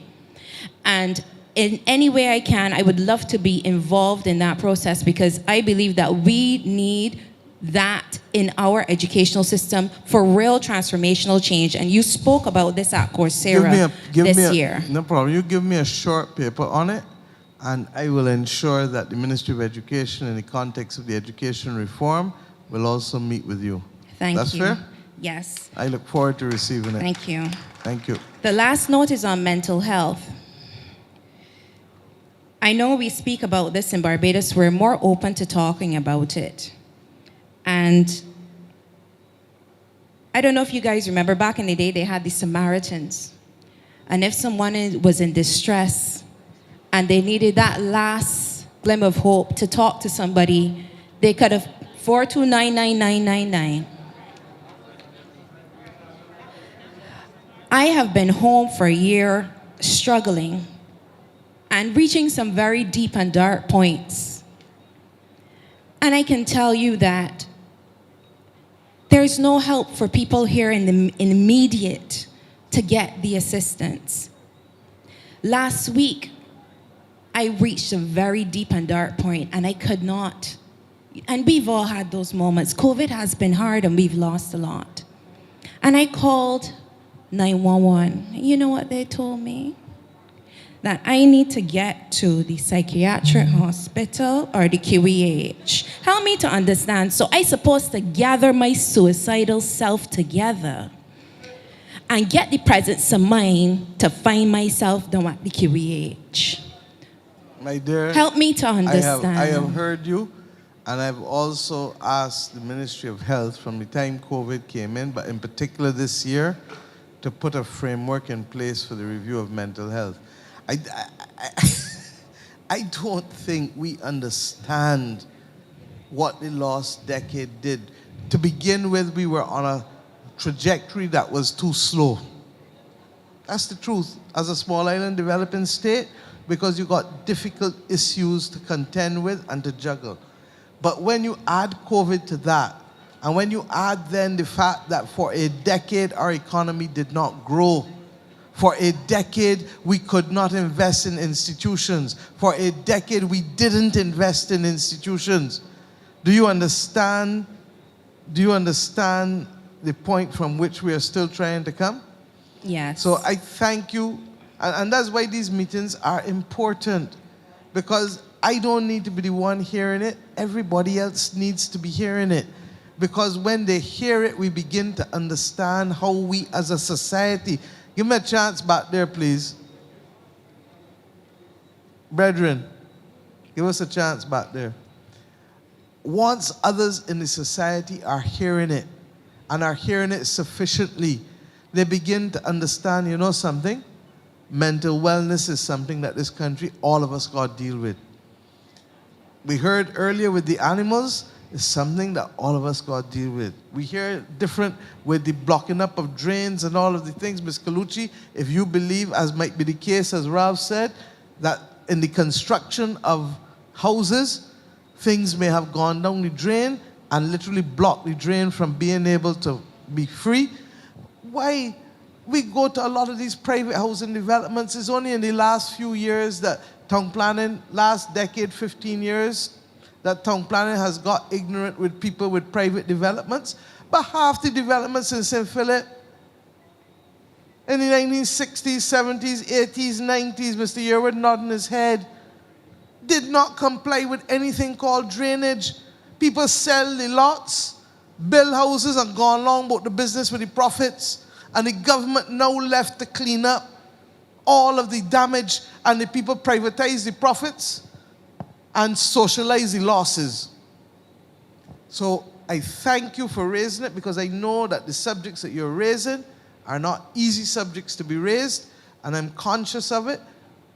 Thank you. Thank you. You have a good evening. You too, my dear. And please don't forget the paper for me. Okay, Mr. Morris, you'll follow up with her. Yes, Santi, just cheer for me, please. I have to. Pleasant night to each and everyone.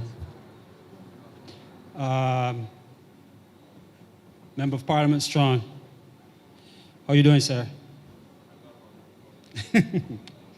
All right, I want to read this quote from the Prime Minister at St. James Speaks. And the Prime Minister said, "We have very few options left to make money as a country." So in the interest of time, I'm going to only address one matter. And that is the ability or the inability for Barbados, Incorporated Barbados, or Sovereign Nation Barbados, to generate direct revenue. What I call direct revenue, it's revenue that is coming from entities such like a national bank, a state insurance corporation, light and power plant, whether if you own the plant or have majority shares, telephone, airport, seaport, oil terminal, sugar industry, etc. Those are what I call direct revenue generating entities. Indirect revenue for me are taxes, fees, and borrowing. Everything that is spoken of here tonight requires finance, every single thing. I am concerned that Barbados, as a sovereign nation, an incorporated entity, is losing its ability to generate direct revenue because of the sales and leasing of these said very state-owned entities. You understand what I'm saying, Mr. Strong? So my question is this. Seeing that the incorporated entity should be generating its own revenue to do the capital works that is needed, rather than having to hit the pockets of the private citizens. If we continue to sell these state-owned entities that generate this money, what is going to happen with the public, the people of Barbados? In my view, they have now been turned into a nation working just to pay taxes, fees, and pay back borrowed money. My observation, and I might very well be wrong, are that these 10 entities, for example, that I just mentioned to you, bring in direct revenue. For example, let's say they each brought in $18 million every 6 months, for example. That's a lot of money. But if we sell them, I don't think we're going to get back that money. But we're going to still need that money because the country already, the standard of living is already predicated on that revenue that comes in. if we sell those, we're not going to have that direct revenue. And my observation tells me, and I may be wrong, that that is going to require an increase in taxes, fees, and borrowing. Could you help me on that? Thank you, sir. I'm going to ask Ryan, since you have directed your question to Ryan, Yes. to just respond. Thanks, Colin. You're welcome. There are always two sides to the equation. And Barbados' development to date has been financed through long-term borrowing. Now, you've identified a number of state-owned enterprises or entities that you view as being Direct- as generating Direct revenue generating entities, yes. Just bear in mind that citizens,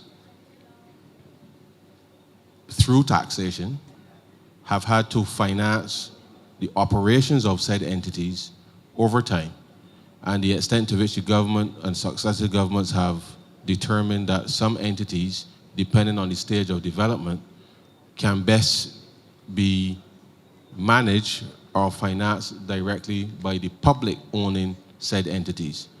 And I think that we must come to appreciation that as part of the development cycle, there are things that government may have done in 1966 that is not necessarily relevant for government to be the direct player in 2022. And I think we've seen an evolution of that through time, and the extent to which we may differ in terms of whether the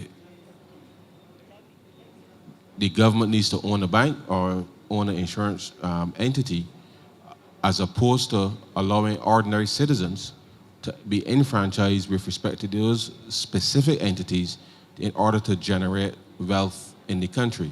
Now, I accept that there may be some regulatory matters that we may want to, that still needs to be addressed, but wherever there is, as you refer to direct revenue, there is expenditure that has to be financed, and therefore you can't just look at the top line without looking at literally the bottom line with respect to the expenditure. I'm going to call off here because I see that the Prime Minister is saying to... I was telling him to start to wrap up because it is 10 o'clock. Yes. And with all due respect, that there Yeah. are public officers here who have to be allowed to go to work tomorrow.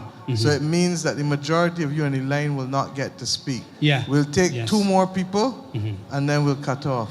All right? Thank you very much. Thank you. Two more people. Good night, Madam Prime Minister, Mr. Strawn, Fabian Aristide. I have a simple situation that is affecting all of us in this country. A man would work, for example, to paint a little house for the Prime Minister. She pays him with a check. What's your name, sir? My name is Fabian Aristide. Fabian? Aristide. Ryan knows me well. Spell your last name. Eristhee. Eristhee. Double E. Yeah. Good. Go ahead, sir. The problem is this. Ryan may pay me as a worker with a check. I take this check and I go on to Ryan's bank with the relevant two IDs. The bank that tell me, listen, you got account here? I say no. So you can't get it cash. You go carry it to your bank. But you know what? I got the rest of fellas with me that they go pay the little rent. They go feed the children. I take it to my bank. My bank is telling me 3 to 4 working days. Sorry, 3 to 4 working days to get this check cash. Why it is? That is why the whole question in the last rant, to address it again too. Part of the difficulty is also verification of people and ID and our ability to be able to shift to a digital payments framework so that you don't and will not have these problems. Ryan, you want to speak quickly? As I'm conscious, and I'm really suggesting to the others, the lady is going to be the last one we're taking for the night. So if there's anything else, if there's anything personal with anybody, come now to the others who can deal with it. If it is something that is of a national issue, I'm encouraging you to write us I'm encouraging you to write me, and Roy will work with me to follow up for you. But with the best will in the world, we have to be able to bring it to an end in order to allow the officers to go home tonight. Okay? Yeah, just very quickly, PM. There has been over time a significant amount of check fraud, which actually costs institutions and businesses a great deal. Now, what we have been with the entire financial sector is to digitize the entire payment system so that the issues that you are highlighting here will not be an issue going forward, because obviously if you come to my property to do something, I will have the ability to pay you digitally, and therefore you can then pay your workers or whoever in real time. And therefore we are working on concluding those arrangements with the banks and the credit unions to be able to have greater financial inclusion in the country, so that the time it takes you to go to the bank, that would be cut out. The time it takes then for you to then go and do the reconciliation, those 3 days and all of that would be cut out, so that we can get more business in the country. Thanks. Yes, ma'am. Sir, she's the last, you know. Yeah. Good night, Madam Prime Minister. Good night, ministers. You have to speak into the mic, ma'am. Is this better? Thank you. Or just hold the mic out, because when you look down to read, your voice is dropping. That's all. Thank you. Thank you very much. Madam Prime Minister, I am a public servant for the last 23 years. I have some What's concerns. the name, sorry? Teresa Small, sorry. That's all right. Go ahead. I have some concerns that I, unfortunately or fortunately, falls within your ministry, the Ministry of the Civil Service. If it's personal to you, then I'm going to ask you to hold back and speak to the others. Well, if it is systemic and not about you, then talk. But Okay. if it's personal to you, I really have, especially in this particular instance, because I may well be the person who has to make a judgment, and you don't want to prejudice the case, in which case I will have to recuse myself. And I was about to say, give it to Santia, but if she is here too, she gonna have to recuse herself too, and we gotta find a minister who not here. You understand? I don't think you will have to do that, Madam Prime Minister. So therefore, I would suggest that if it is personal, let us deal with it in a proper way. And if it's public service is not processing it quick enough, which is a case of pace, then Mr. Morris will help me find out, and we will get an answer. Mr. Morris is quite familiar with this, aren't you? And if he is, then it means that we're dealing with it.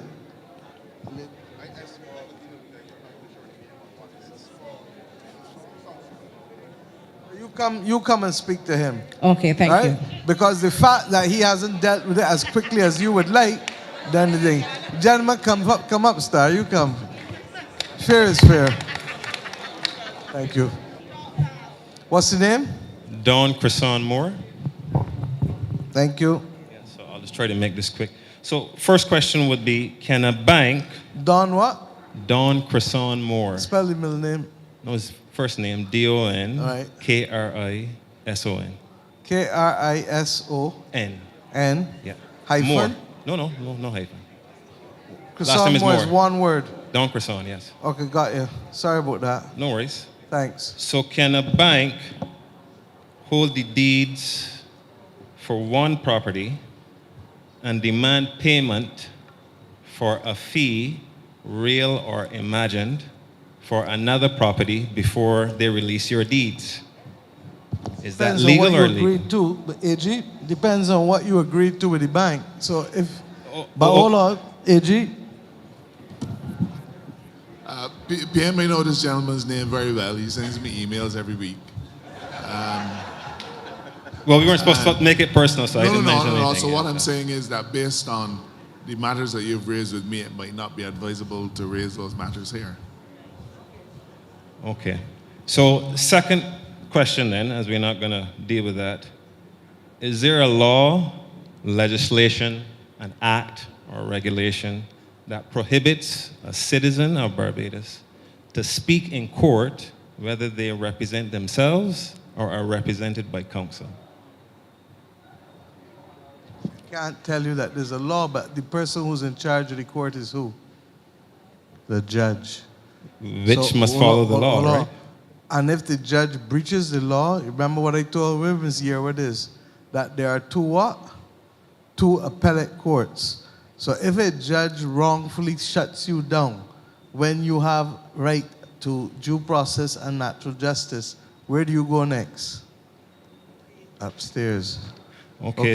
So hold on, and let's be clear. Mm-hmm. You're asking us to posit on a situation, to comment on a situation without knowing all of the facts. Now, in the same way that I will not do it against you, I will not do it for you. And that is one of the reasons why oaths have no fear or favor. Okay? Okay. And the last one, because in the interest of time, what is the process to request that a judge that is presiding over your matter officially recuse themselves? An application, AG?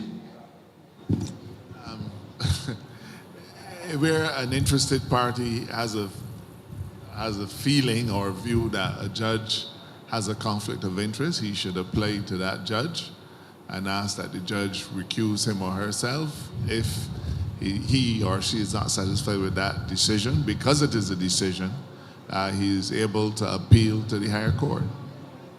Okay, and where can I get this application? Is it a form or is it just a letter?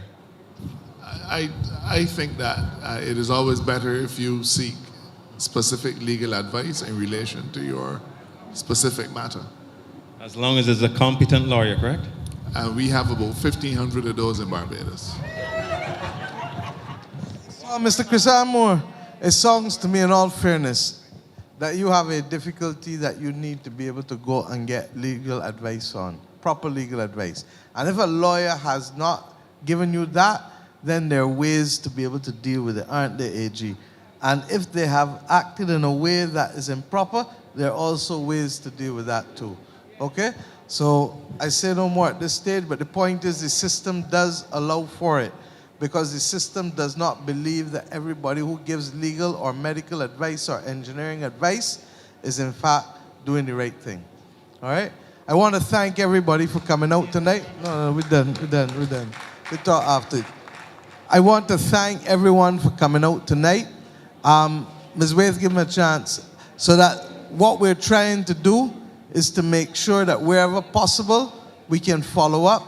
Those things that have been raised publicly, we will continue to work on and advance. Like, I think it was Ms. Ruck who spoke to us about the expansion of the Returning Nationals Unit. And those things that are individual, my officers all have a list. We cannot promise you we can solve everything, but we promise you we're going to investigate and try our best to get as close as possible to resolution in all of these issues. Thank you for coming out, and have a good evening.